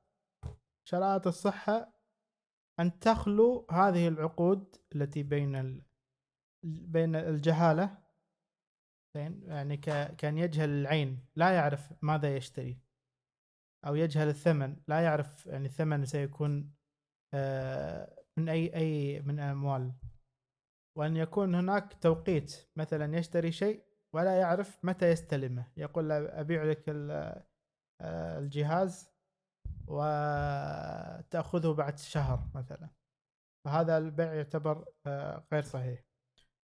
أو غرر وهو مجهول العاقبة، مثلا أن يكون يشتري شيء ومثلا يشتري ممكن هاتف سامسونج، ولكن لما يشتري وجد أنه هاتف غير أصلي ويتعطل بسرعة، فهذا غرر.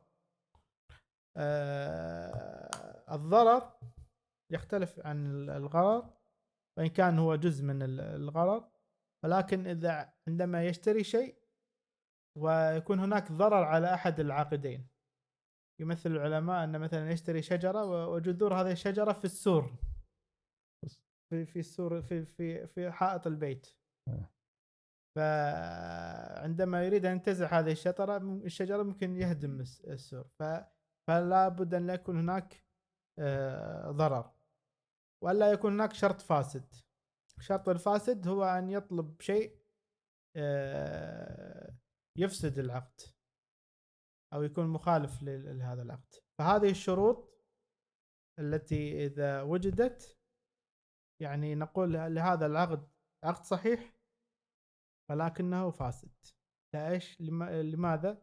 لأن في جهالة أو في إكراه، وهذه العقود ممكن أن تصحح. لذلك إحنا نقول نفرز هذه الأمور، هي الجهالة إذا كان هناك في جهالة أو إكراه أو أن أعطاه توقيت متأخر أو يكون هناك قرار أو ضرر أو شرط فاسد.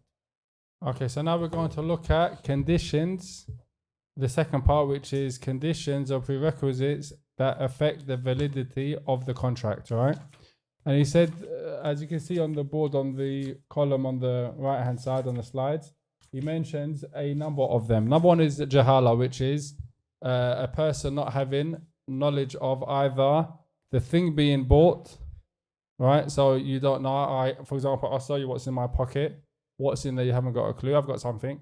A common transaction, you see people, they say, they put 10 things in a bag and they pull a bag out and say, you can buy what's in this bag for £100. What's in the bag? You don't know. There could be something worth £5, there could be something worth £50. There won't be something worth £100, 100%. But anyway, putting that aside, that's called jahala of the product itself. Or there can be jahala where you don't know the thaman of it, how much you're going to pay. You don't know how much you're going to pay, right? Or there could be jahala based upon the time. So you're going to say, for example, buy my car and I'll give it to you sometime in the future. You don't mention the time at which you're going to give over the car, for example, right? So that's jahala. These types of things, as well as he mentions ikrar, which is duress. You didn't want to sell it or buy it, but you're under duress to do so. Then he mentions also gharar. Gharar is where there's a level of not ambiguity. Gharar is uncertainty. That's the word. Uncertainty. Uncertainty. An example that the Shaykh gave is if you bought, for example, the phone and it was a Samsung, but you take it and you realize that it's not an original, it's a fake. And with a fake, obviously, it's not going to last as long as an original. So here there's been a level of deceit and cheated, or that's been used. So you've been basically bumped, basically. These conditions that he mentions, darar as well. The example is darar, which is harm. The examples that scholars give of harm in that contract on one of the parties is if you buy, for example, an orchard, trees, and that tree, the roots of that tree go under the wall of the house or whatever, so you're unable to uproot the tree and take it, for example, right, without damaging the wall. That's harm, basically. So that's the example that they give, where you're unable to receive it properly. Also, as well, they mention a condition that you put in the contract that it, in and of itself nullifies the contract. That sharat is fasid, or it doesn't nullify the contract. That sharat itself is unacceptable. It's not a condition which is in accordance with the contract or goes in line with the contract and stuff like that. So this group of conditions, or these groups of things that pertain, that reflect on the conditions within the contract, whether it's valid or invalid. The difference between these and the ones on the other side is that these ones, they can be fixed. The agreement can be fixed and continue. It doesn't automatically void the agreement, right? They can be fixed and rectified. نعم. الفرق بين هذا وذاك أن هذا يصح والثاني. الثاني ينعقد أو يكون باطل. أو يكون باطل. لا أما هذا يكون صحيح أو فاسد. وإذا قلنا أن العقد فاسد يمكن أن يصحح. So these set of conditions here that to do with validity or invalidity of the contract, void in the contract. These ones, it makes it void. However, the agreement can still be fixed and continue to take place. Where the other set, it's either there's an agreement or there's no agreement. Once these things are present, there's no agreement. You can't fix it. You can't rectify the contract. No. طيب. الآن نأخذ مثال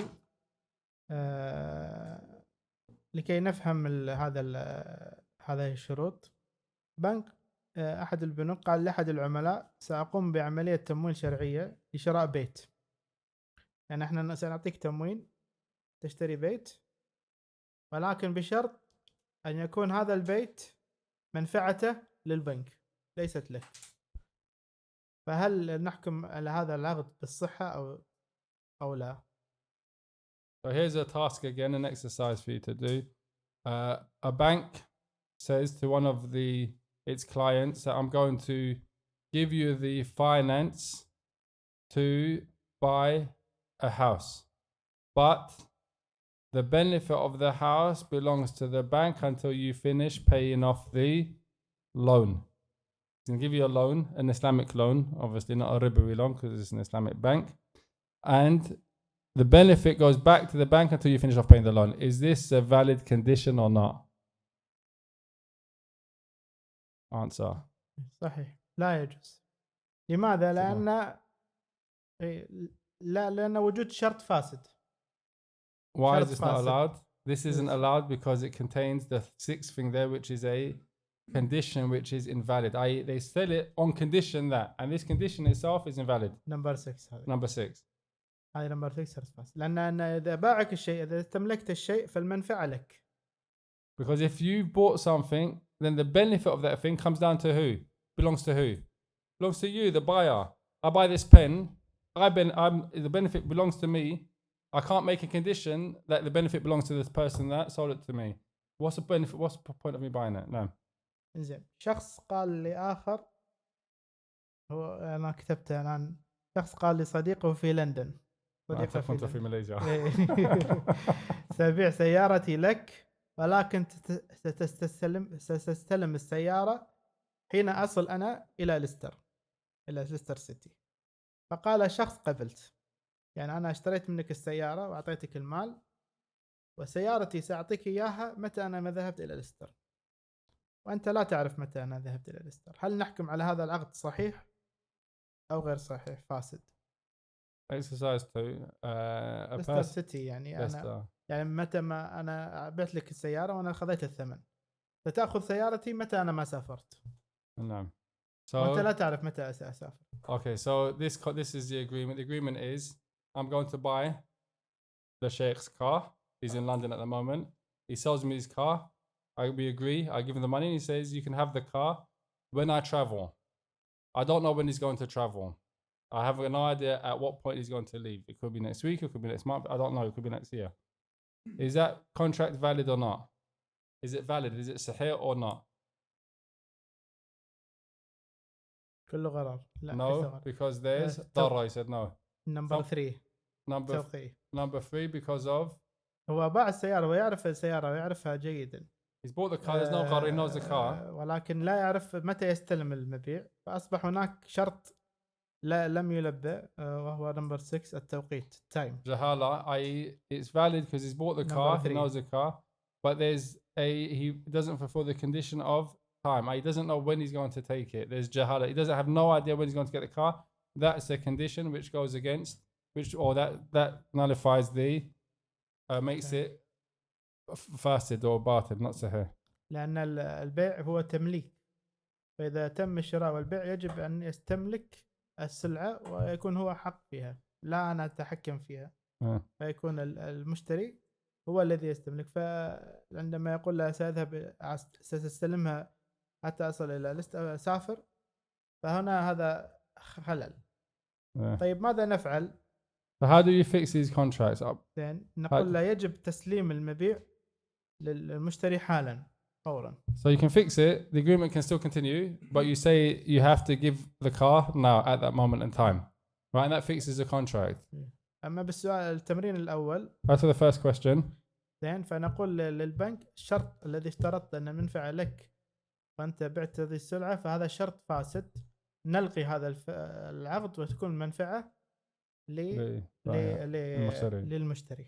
And as for the first task, the bank, the conversation takes place that you say to the bank, this condition that you've set is invalid, it's fasid, so we have to void the condition and the contract remains in place. The agreement is still in place so long as the condition is voided. طيب احنا الآن عرفنا متى ينعقد العقد، متى يفسد، نعم. متى يكون العقد صحيح، متى يكون باطل، متى يكون صحيح، ومتى يكون فاسد. متى يكون صحيح، متى يكون فاسد، قلنا في الانعقاد الأول شروط الانعقاد متى ينعقد. في 3 شروط ينعقد وبخلل من ولكن إذا لم توفر هذه الشروط يكون العقد باطل خلاص. أما في شروط الأخرى هي الجهالة والإكراه، هذه تصحح العقد. لازم الآن ما يقول المشتري لا أنا ما أريد أن أبيع، لا، أنت أصبحت عقد وأصبح ملزم عليك. إذا اشترطت شرط باطل نحن نبطل العقد ونمضي بالعقد، يكون لازم لك. كل هذا الكلام وأنا أعطيكم دليل الآن تقتنعون معي. لكن نفرق بين الباطل والفاسد أن الباطل خلاص لا يصحح، أما الفاسد يصحح ويكون لازم. So far you've done 2 things. We've gone through 2 stages. The first stage is when a contract becomes an agreement, when it actually becomes an agreement which is binding, and if it doesn't fulfill these, it becomes non-binding, invalid basically, right? Or the word used is batil. The second is the conditions that can affect a contract after it's become a contract, in which case the contract can become fasid because of that condition, but it can be rectified and made good so it doesn't become batil, it doesn't get cancelled completely or voided completely. There's something in it which is wrong. As long as you change it or fix it, then the contract continues. That's something which is fasid inside the contract, not batil inside the contract. And now the Shaykh, he said he's going to mention the evidences for these now. من يعرف حديث بريرة؟ Who knows the hadith of بريرة؟ يا إخوان, come on man, some of you do. Stop being shy. يلا ناموا شباب. الآن نحضر حديث بريرة أن كان بريرة هي عبدة أما وأرادت عائشة أن تشتريها، فاشترط أهلها أن يكون الولاء لهم. وفي الشريعة إذا اشترى الشخص الأمة أو العبد يكون الولاء له، بحيث إذا مات يرثه المالك.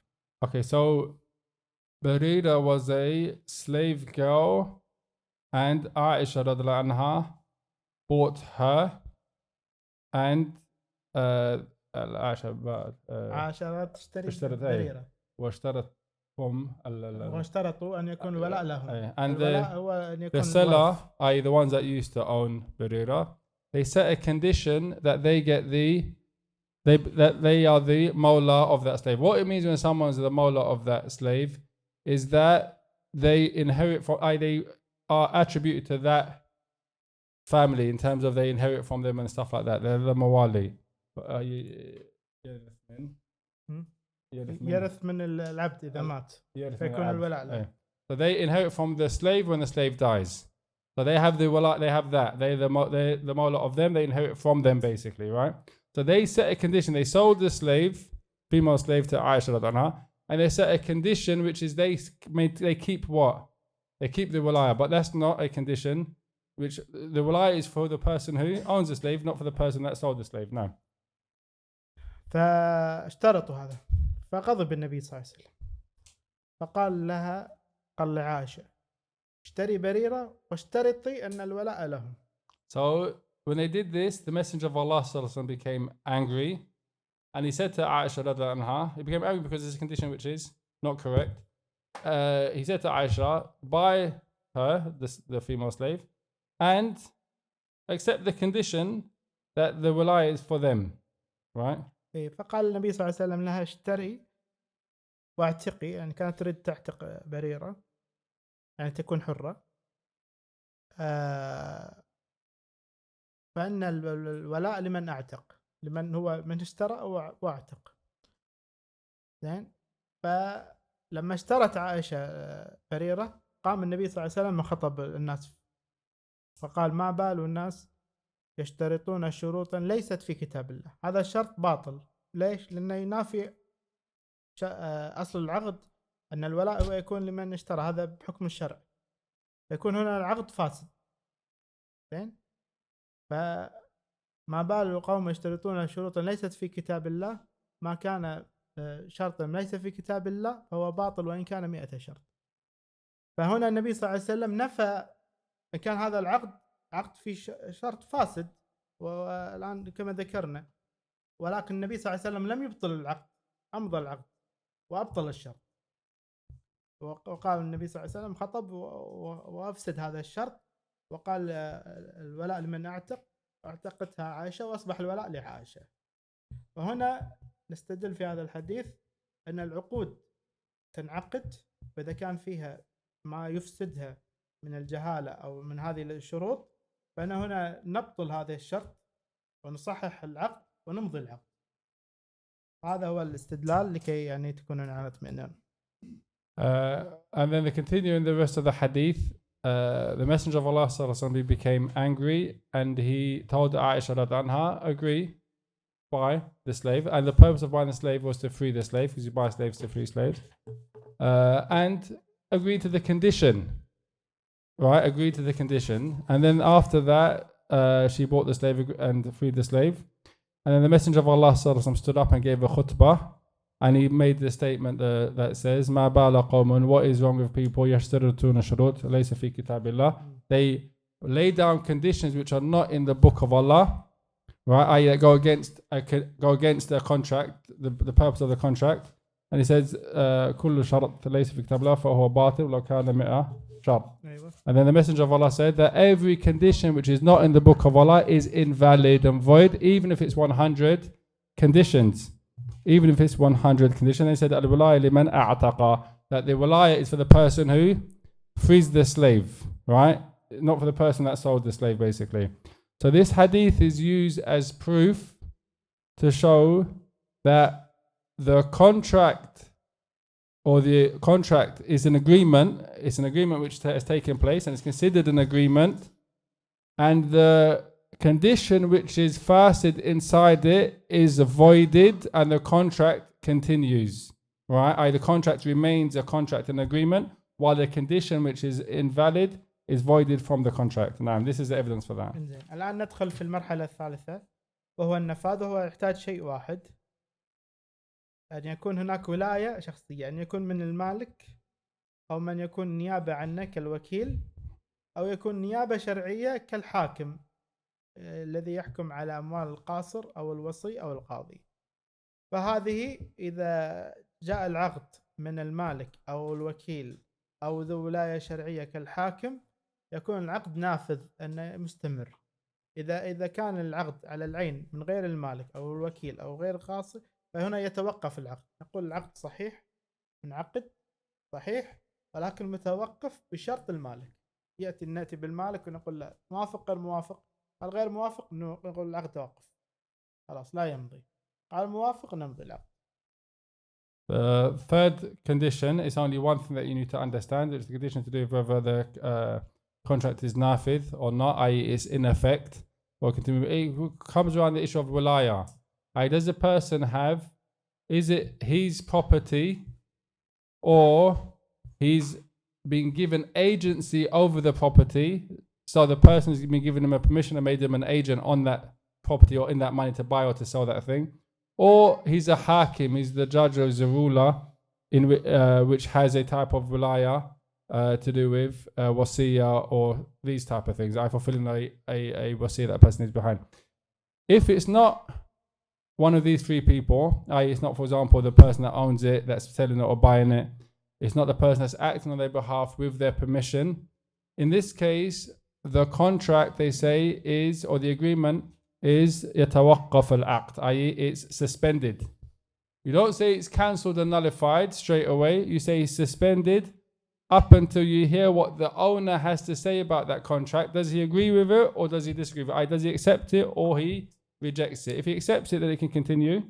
If he rejects it, then the contract is considered void. Right? So if it's not from the buyer, his property that he owns, that he's selling, or the person that's buying it, it's not his card that he's using, for example, to buy it. He's using his dad's card. Like it happens. Just as an example. مثال شيخ. مثال مثلا أقوم أنا وأقول من يشتري هذا القلم؟ تقول مثلا $5. أنا أقول لك خلاص موافق. تعطي $5 وأنا أعطيك القلم. فهذا العقد متوقف لماذا؟ لأن الشيخ عبد الواحد لا يعرف أني أنا بعت القلم، فهنا عندما يعلم الشيخ عبد الواقف ربما يأتي هنا ويقول لا، أنا صاحب القلم أريد قلمي، ارجع القلم لا أريد، فهنا يتوقف العقد.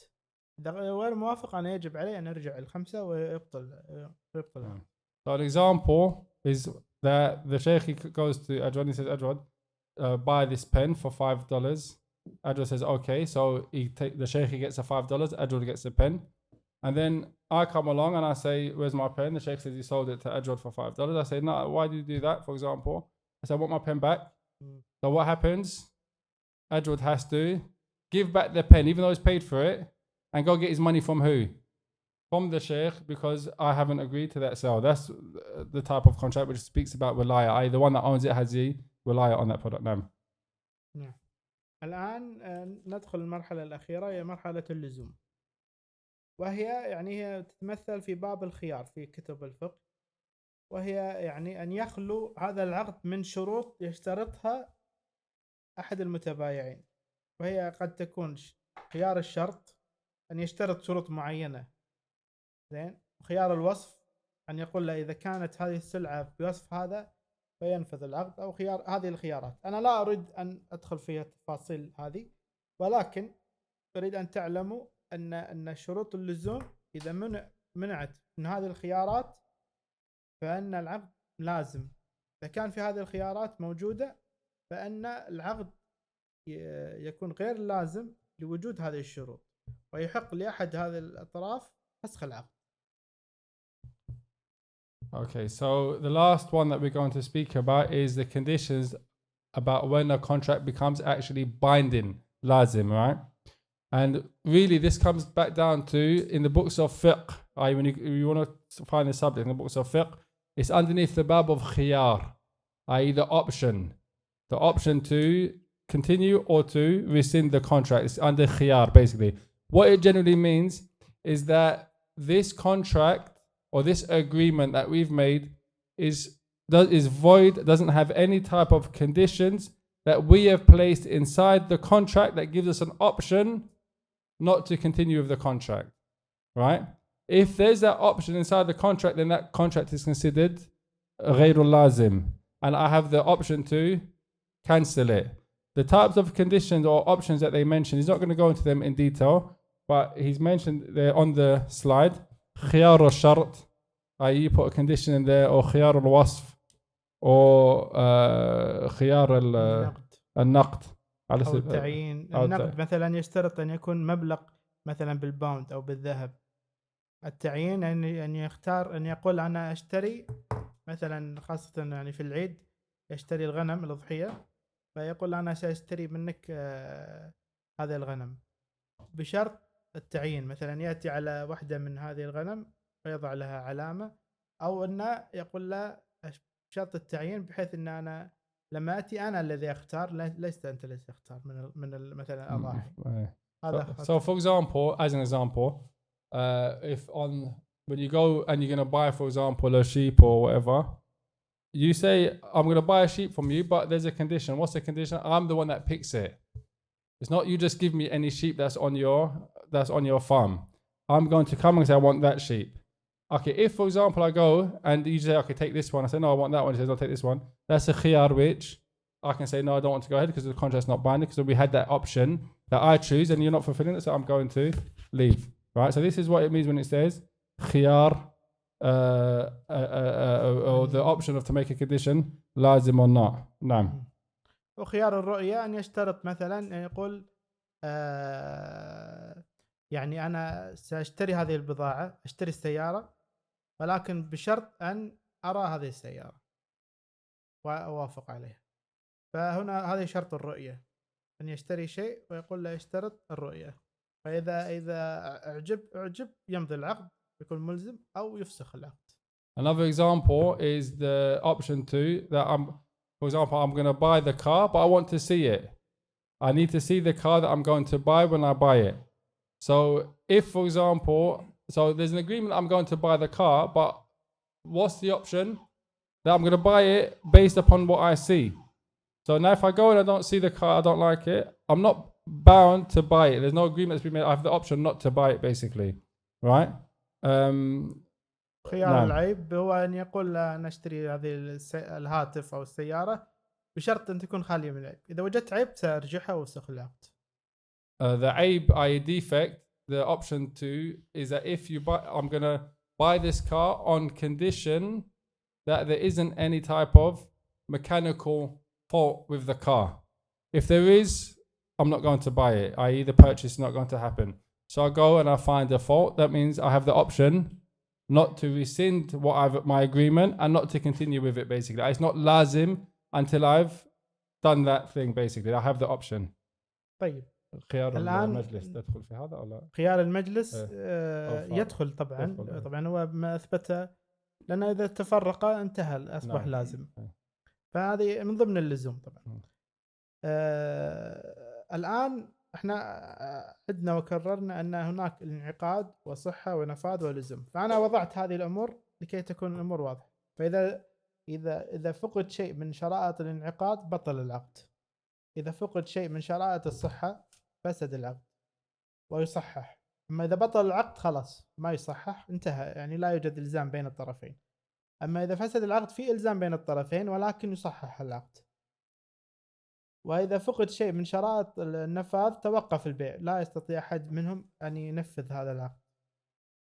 وإذا فقد شيء من شرائط اللزوم وهي الخيارات، يعني فقط يعني في شرط البيع أو شرط الوصف أو الرؤية أو النقد أو غيرها ما يوجد، يفسخ العقد.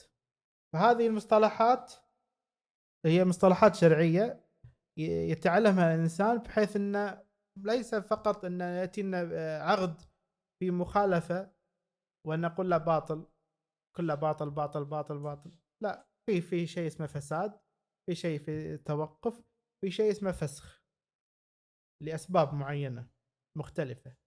فهذا هو، يعني احنا حاولنا نختصر ونفهم عقد البيع بحيث أن نستطيع أن نقول هذا العقد صحيح، هذا العقد منعقد، هذا الشرط نافذ، هذا اللازم. أصبح اللازم هو خلاص بعد اللزوم أن يجب على الإنسان يسلم مبلغ، وإذا ما سلم يكون آثم ومنعقد عليه هذا البيع. فهذه هي المعنى العام لهذه اللي ذكرناها من الشروط. So then this slide, it highlights in summary these conditions, what they are, the 4 types, and the impact it has, and the terminology which is precise and needed when you're describing these contracts. So for example, in the first case, when you have a contract which you say is mun'aqid, if it's mun'aqid, it's mun'aqid. If it's not mun'aqid, don't say it's fasid, you say it's batil. Because fasid refers to the second type of contract, which is mun'aqid, but there's something in it which can be rectified so the contract can continue, basically, the agreement can continue. And this condition inside, you say this is fasid. Right, you say this is fasid, so unless we fix it, there's a khalal, there's a discrepancy or deficiency in this contract that is fasid, and it has to be fixed for the contract to continue. The third, it pertains to when you're speaking about when the issue of nafadh, i.e. it takes effect, when that's missing, either to do with the walaya, you would say tawaqqaful bay'. You don't say this is fasid, you don't say this is batil, you say no, this contract, this agreement is suspended, right, until the agreement of the owner or the person that's the one that has the asset, the one that owns the asset, comes and agrees to it or dissolves it, doesn't agree to it. And in the fourth category that we're speaking about, when you have the conditions of options, options to within the contract, the conditions that you or the person puts in the contract that gives an option, you say that the person has one person, whoever it is, has the option to cancel the contract, that it's binding, it's lazim on one side, but not lazim on the other side. But when all of these are together, they all meet, at that point the contract now becomes completely lazim, and whoever doesn't fulfill it at that point becomes athim. He's sinful now, i.e. it's mun'aqid. There's nothing that invalidates the contract. Everyone has proper walaya to perform the contract, and all the khiyar, there's no khiyar in it. You part your ways and you come back and you want to change your mind and you don't fulfill your side of the bargain of the product, of the agreement, you're now athim, sinful, because the contract is now lazim and binding. No. طيب هذه أيضا نعيد هذه الشروط. أن شروط الانعقاد أن يشترط تحققه ما ينعقد فيه العقد. وهذا السلايد يوضح الأمور السابقة. هو أن تكون هناك صيغة وعاقد والمعقود عليه وهذه الشروط، ثم إذا ما أثر عدم اكتماله البطلان، وهكذا. فهذا السلايد يختصر يعني شروط عقد البيع بشكل عام. فيعني لا نريد أن نشرحها مرة أخرى. وهنا يكون انتهينا من يعني شرح عقد البيع. This last slide, which is important because it basically gives you an overview of everything that was just been discussed in terms of the conditions of when an agreement is munaqid, the definition of what that means, the different types and the categories, plus the impact or the effect of it happening or not happening. So you've got, for example, the 4 types of conditions of a contract being munaqid, the conditions of contract being valid, or of it being nafid, either walaiza, or the conditions of it being lazim, the definition of that, the typology which is there, and then the impact it has on the contract. And with that, alhamdulillah, we've completed a good portion of بيوع. نعم. إن شاء الله. هذه الشروط ممكن الإنسان يعني هاي شروط البيع ممكن يأخذها ويقارن مع آخر سلايد last slide. You can compare the spare condition for بيع and last slide. وتنظر في قضية هذه التراضي أين تكون، أين هذا يكون عقد الجائز، أن يكون عقد جائز التصرف.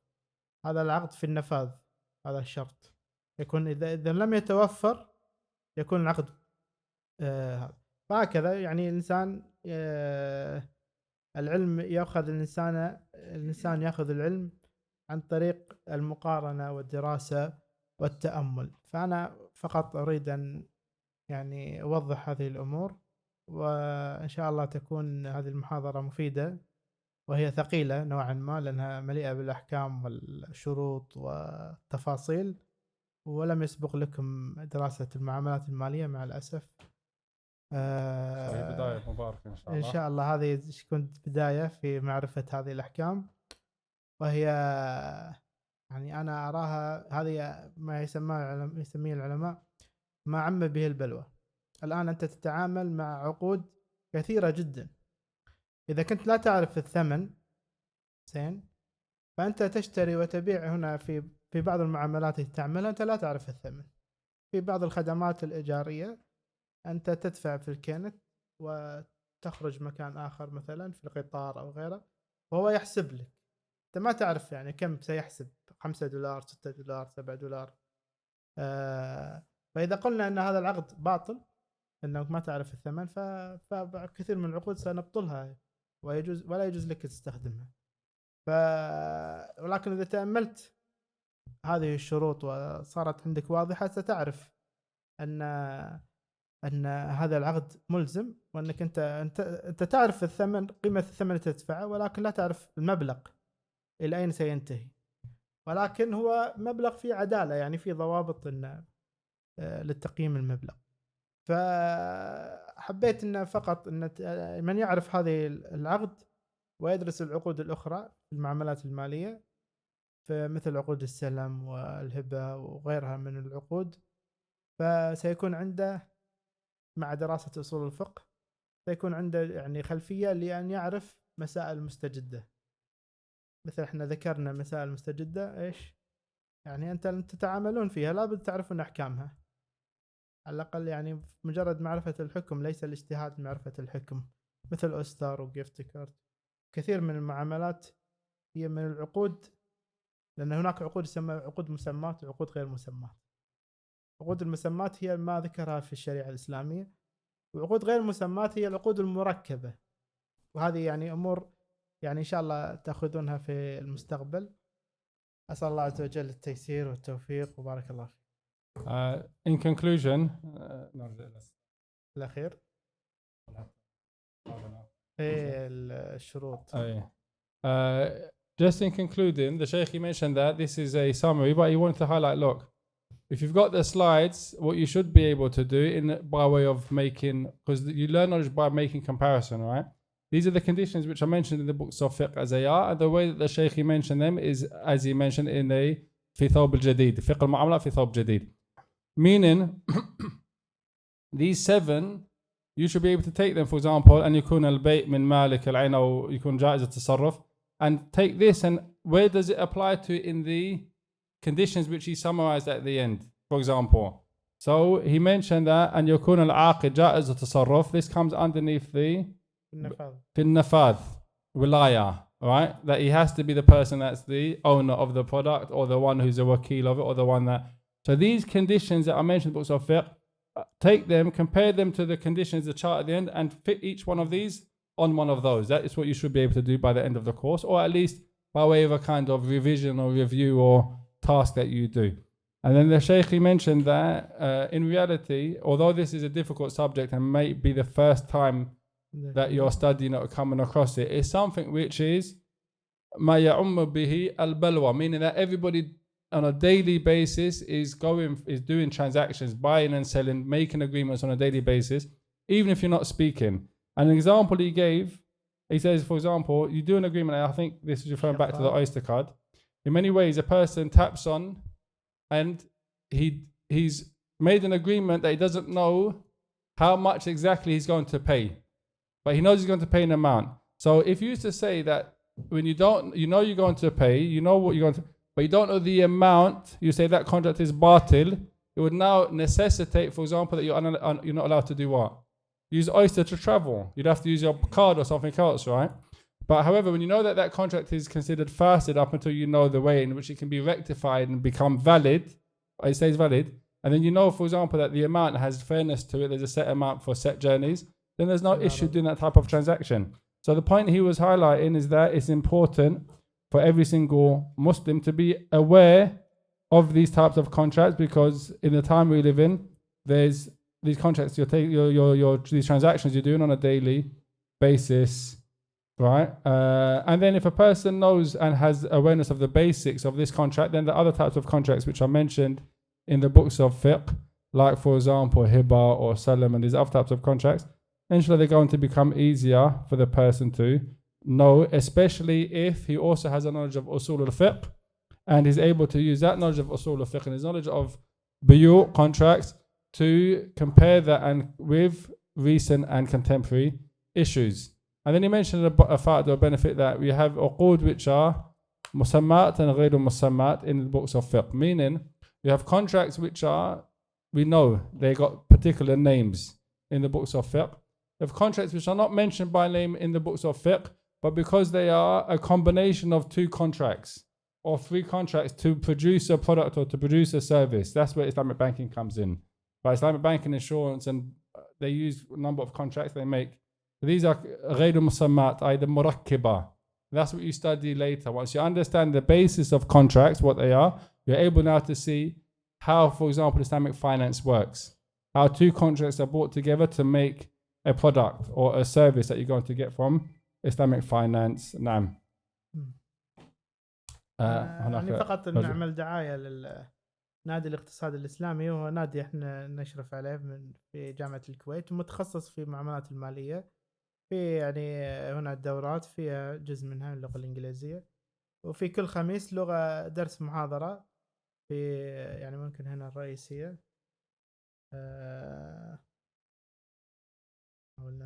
So basically this is the project of the Shaykh. Is a basically online platform where you can study fiqh and the Sharia and Islamic economics for free. And they have courses in the English language as well, which is every Thursday they have a dawra in the English. Weekly have one activity for English. Weekly is one in English. كان this section قسم الإنجليزية مكتوب بالعربي. نعم. بس ولكن هنا يعني هذا درس الأسبوعي يعني موجود. Look at even these topics are going to be so beneficial. Hidden the riba and its types and Islamic rulings on them. So next week, inshallah. That's next week. And you can see you have some programs here. دورات يعني workshop. ممكن الإنسان يتعلم بهذا الموقع ويشترك معنا، وهناك تقريبا 11 نشاط في الأسبوع، غالبا 90% باللغة العربية إلا يوم الخميس في اللغة الإنجليزية. So if until you, inshallah, get proficiency in the Arabic language or intermediate proficiency, then they have something in English on every يوم الخميس. What time, Sheikh? يعني عندنا أنا كنت الساعة 12 الظهر، يعني ممكن الساعة 3 PM عندك. Okay. 3 PM. So about 3 p.m. every Thursday, they have something in English that you can study. Other than that, the lessons are in Arabic, and it covers contemporary أيضاً finance, Islamic finance. ممكن أذهب إلى اليوتيوب، القناة اليوتيوب، قناة النادي اسمها نادي الاقتصاد الإسلامي، وفي محاضرات في اللغة الإنجليزية كثيرة جدا يعني. Yeah, so I think it's like the Sheikh mentioned, Islamic or finance or money management, you're spending money, transactions, contracts. Anyone that's over a certain age is doing them on a daily basis, and it's important to have a understanding of contemporary contracts. هناك أسئلة كثيرة شيخ. إن شاء الله نجاوب عليه. إذا اشتريت بيت وله خصوم بين الوارثين، مثال 10 يرثون البيت، منهم موافقون على البيع ولم يوافق على البيع، لا يريد البيع البيت، هل هذا الشراء جائز؟ طبعا هنا غير جائز، لابد موافقة الجميع لأن كل شخص له حق، فإذا لم يوافق شخص منهم فلا يجوز شراء البيت، وأنت لا تستطيع أيضا شراءه من الناحية القانونية يعني. فإحنا عندنا في الكويت هذه جزء من المشكلة، يقوم أحد الورثة برفع قضية في المحكمة، والمحكمة تقول لمن عارض إما أن تشتري البيت أو سنبيع البيت بناء على رغبة الورثة، فيباع البيت. يباع البيت في القانون الكويتي. Okay, this issue says if a person buys a house and he has there's a debate or there's a dispute between the inheritors. So one of them says, well, the two inheritors, one of them says he's going to sell the house. The other one says, no, you're not allowed to sell the house. Is he allowed to sell the house, basically? The answer is it jaiz. If you sell the house, is it permissible to sell the house? The answer is it's not allowed to sell the house because there has to be agreement of all of the parties involved for you to sell the house. So there has to be an agreement of all the parties involved for the house to be sold. نعم, that's what the Shaykh mentioned about that. بياناتنا أسئلة. في شيء مشترك هذا إن شاء الله إنجليزي. What you should we can Google English the Fiqh معاملة money بس. الذي لا يعرف اللغة العربية ويريد أن يدرس اللغة الفقه of money Islamic finance، وهناك كثير من مراكز تدرس اللغة فقه المعاملات في اللغة الإنجليزية في بريطانيا. أنا الذي أعرفه في ماليزيا، ففي جامعة اسمها أسرة متخصصة في هذا، ممكن أن يسجل فيها أي طالب، وهي جامعة متخصصة تعلم فقه المعاملات. وأيضا من خلال النادي عندنا في محاضرة أسبوعية عن المعاملات المالية باللغة الإنجليزية في كل المجالات، فيستطيع إنسان يدخل ويتابع أسبوعيا ويتعلم الكثير في إن كيف يتعلم الفقه المعاملات وهو لا يعرف العربية. والتعلم العربية واجب كما قال الإمام الشافعي، أي شخص يسلم يجب أن يتعلم اللغة العربية، وأنا أراها واجبة ويتعلمها الإنسان قدر المستطاع. الذي لا يعرف اللغة العربية لا يعرف الدين، حتى لو تعلمها باللغة الإنجليزية فهو لا يتعلق بالنص الشرعي، وهي باب عظيم جدا.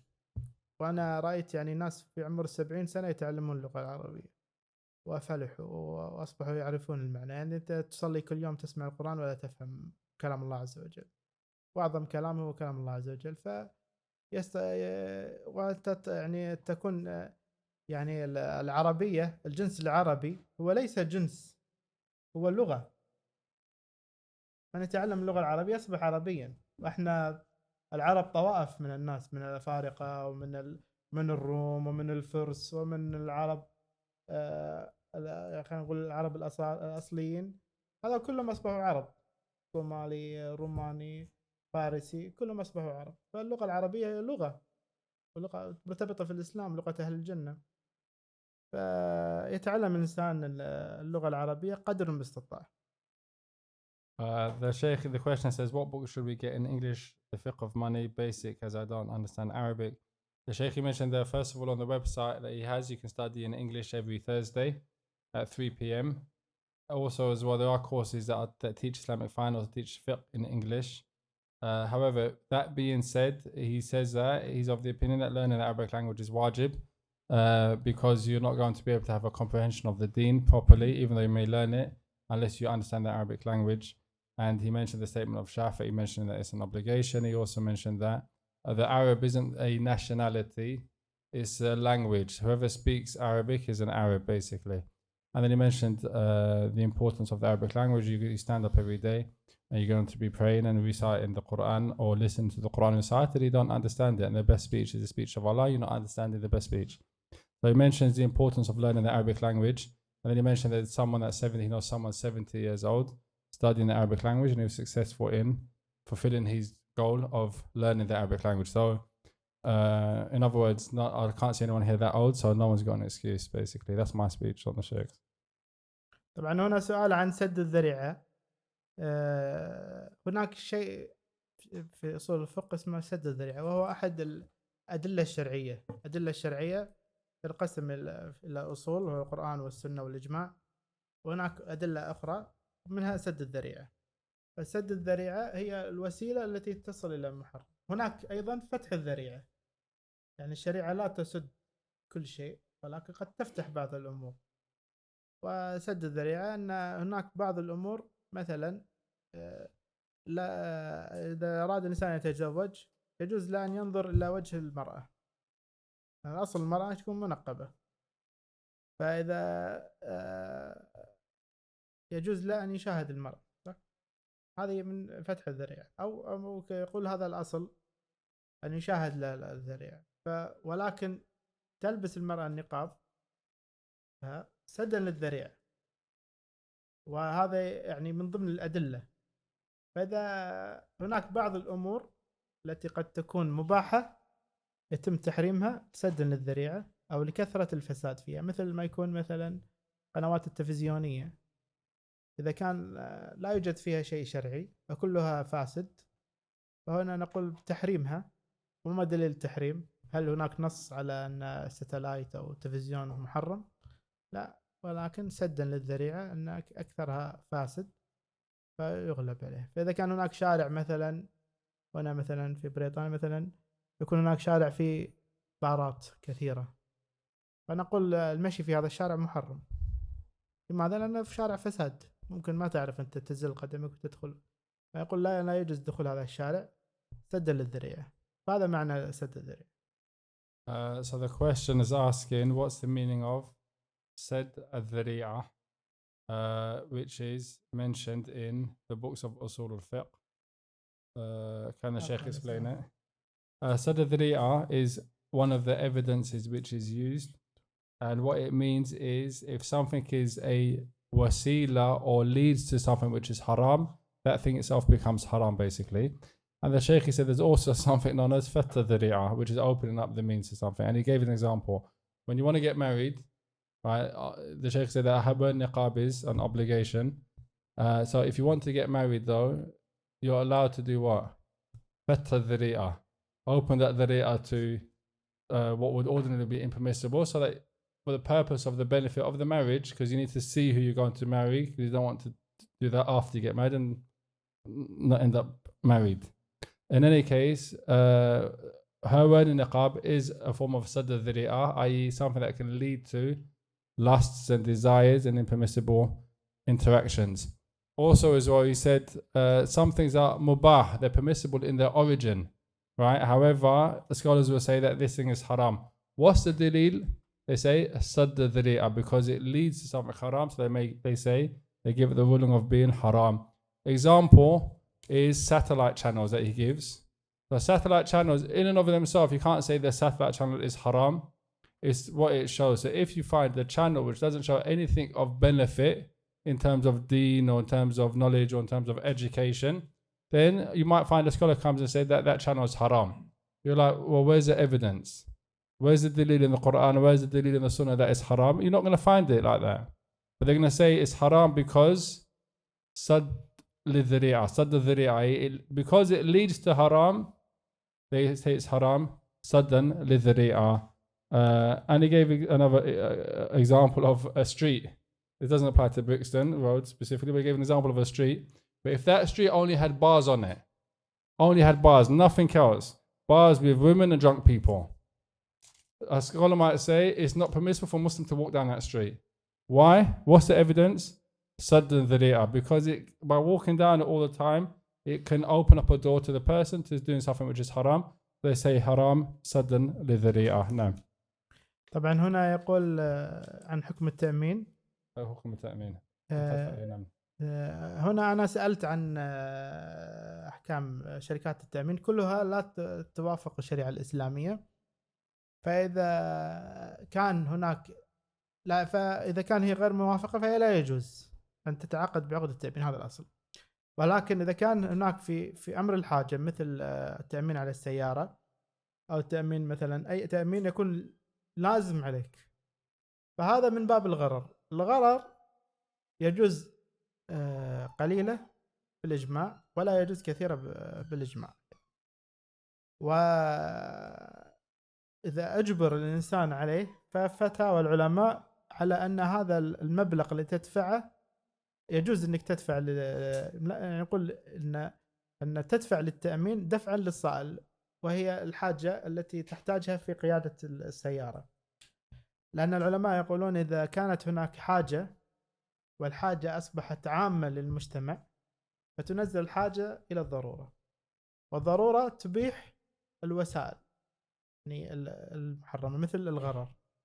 فالغرر ليس محرم في أصله، لأن قلنا أن الغرر يسير يجوز بالإجماع، فأجاز العلماء لأن هذا من باب القرار ودفع الصائل.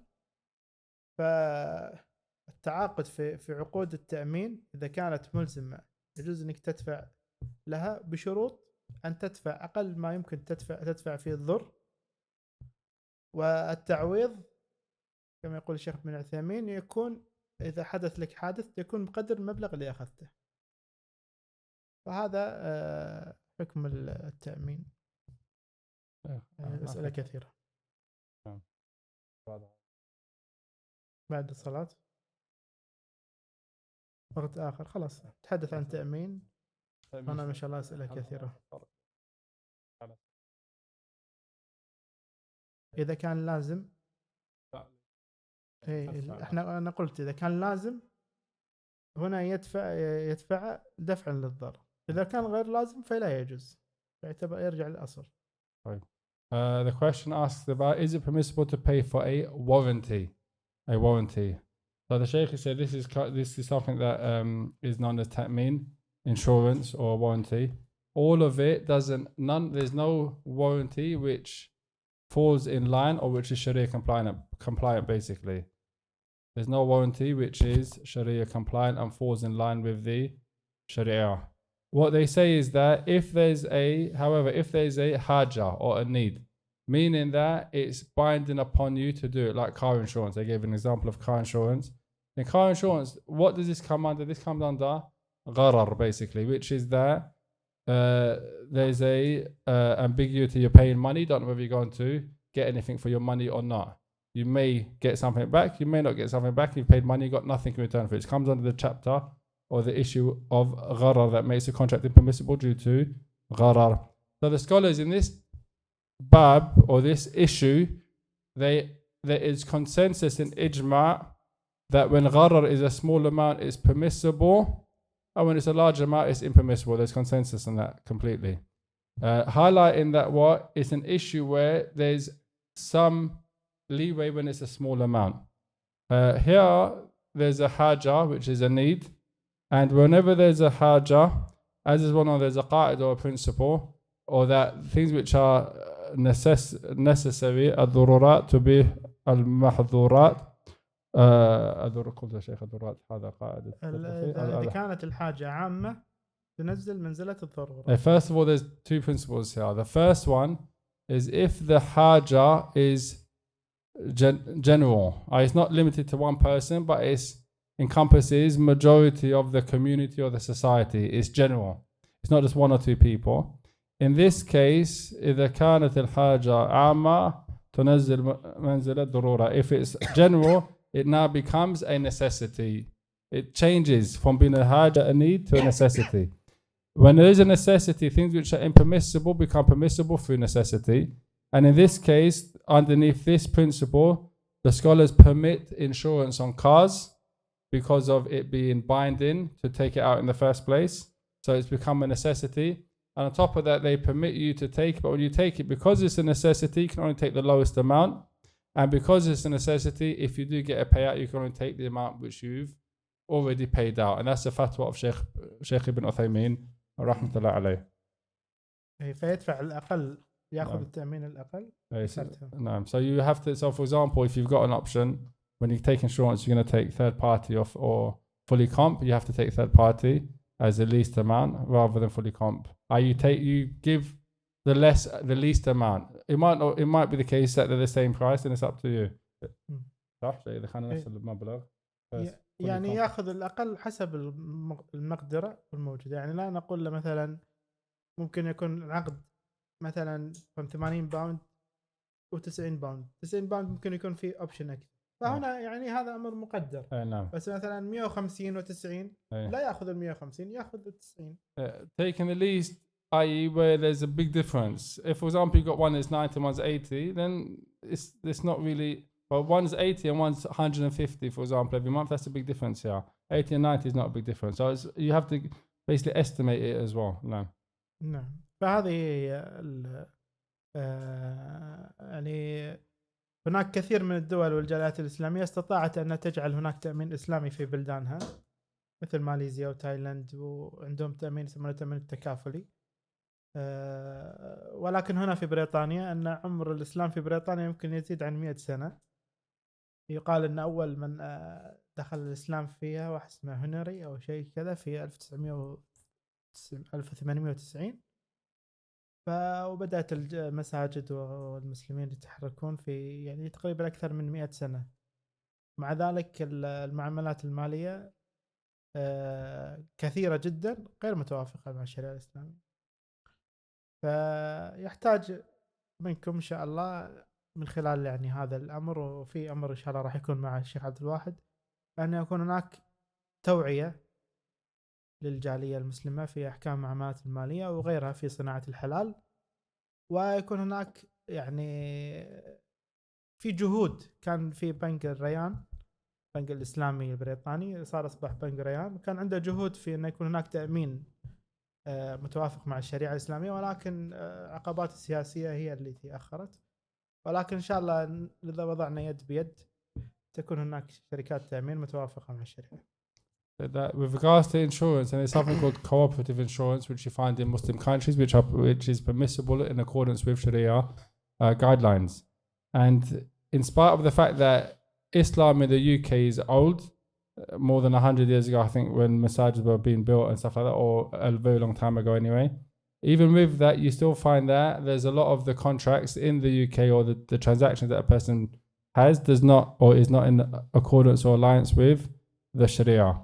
So inshallah, there's, I guess, some sort of a duty upon us, students and stuff like that, to get together to find solutions to find solutions and contracts which fit within the Sharia, i.e.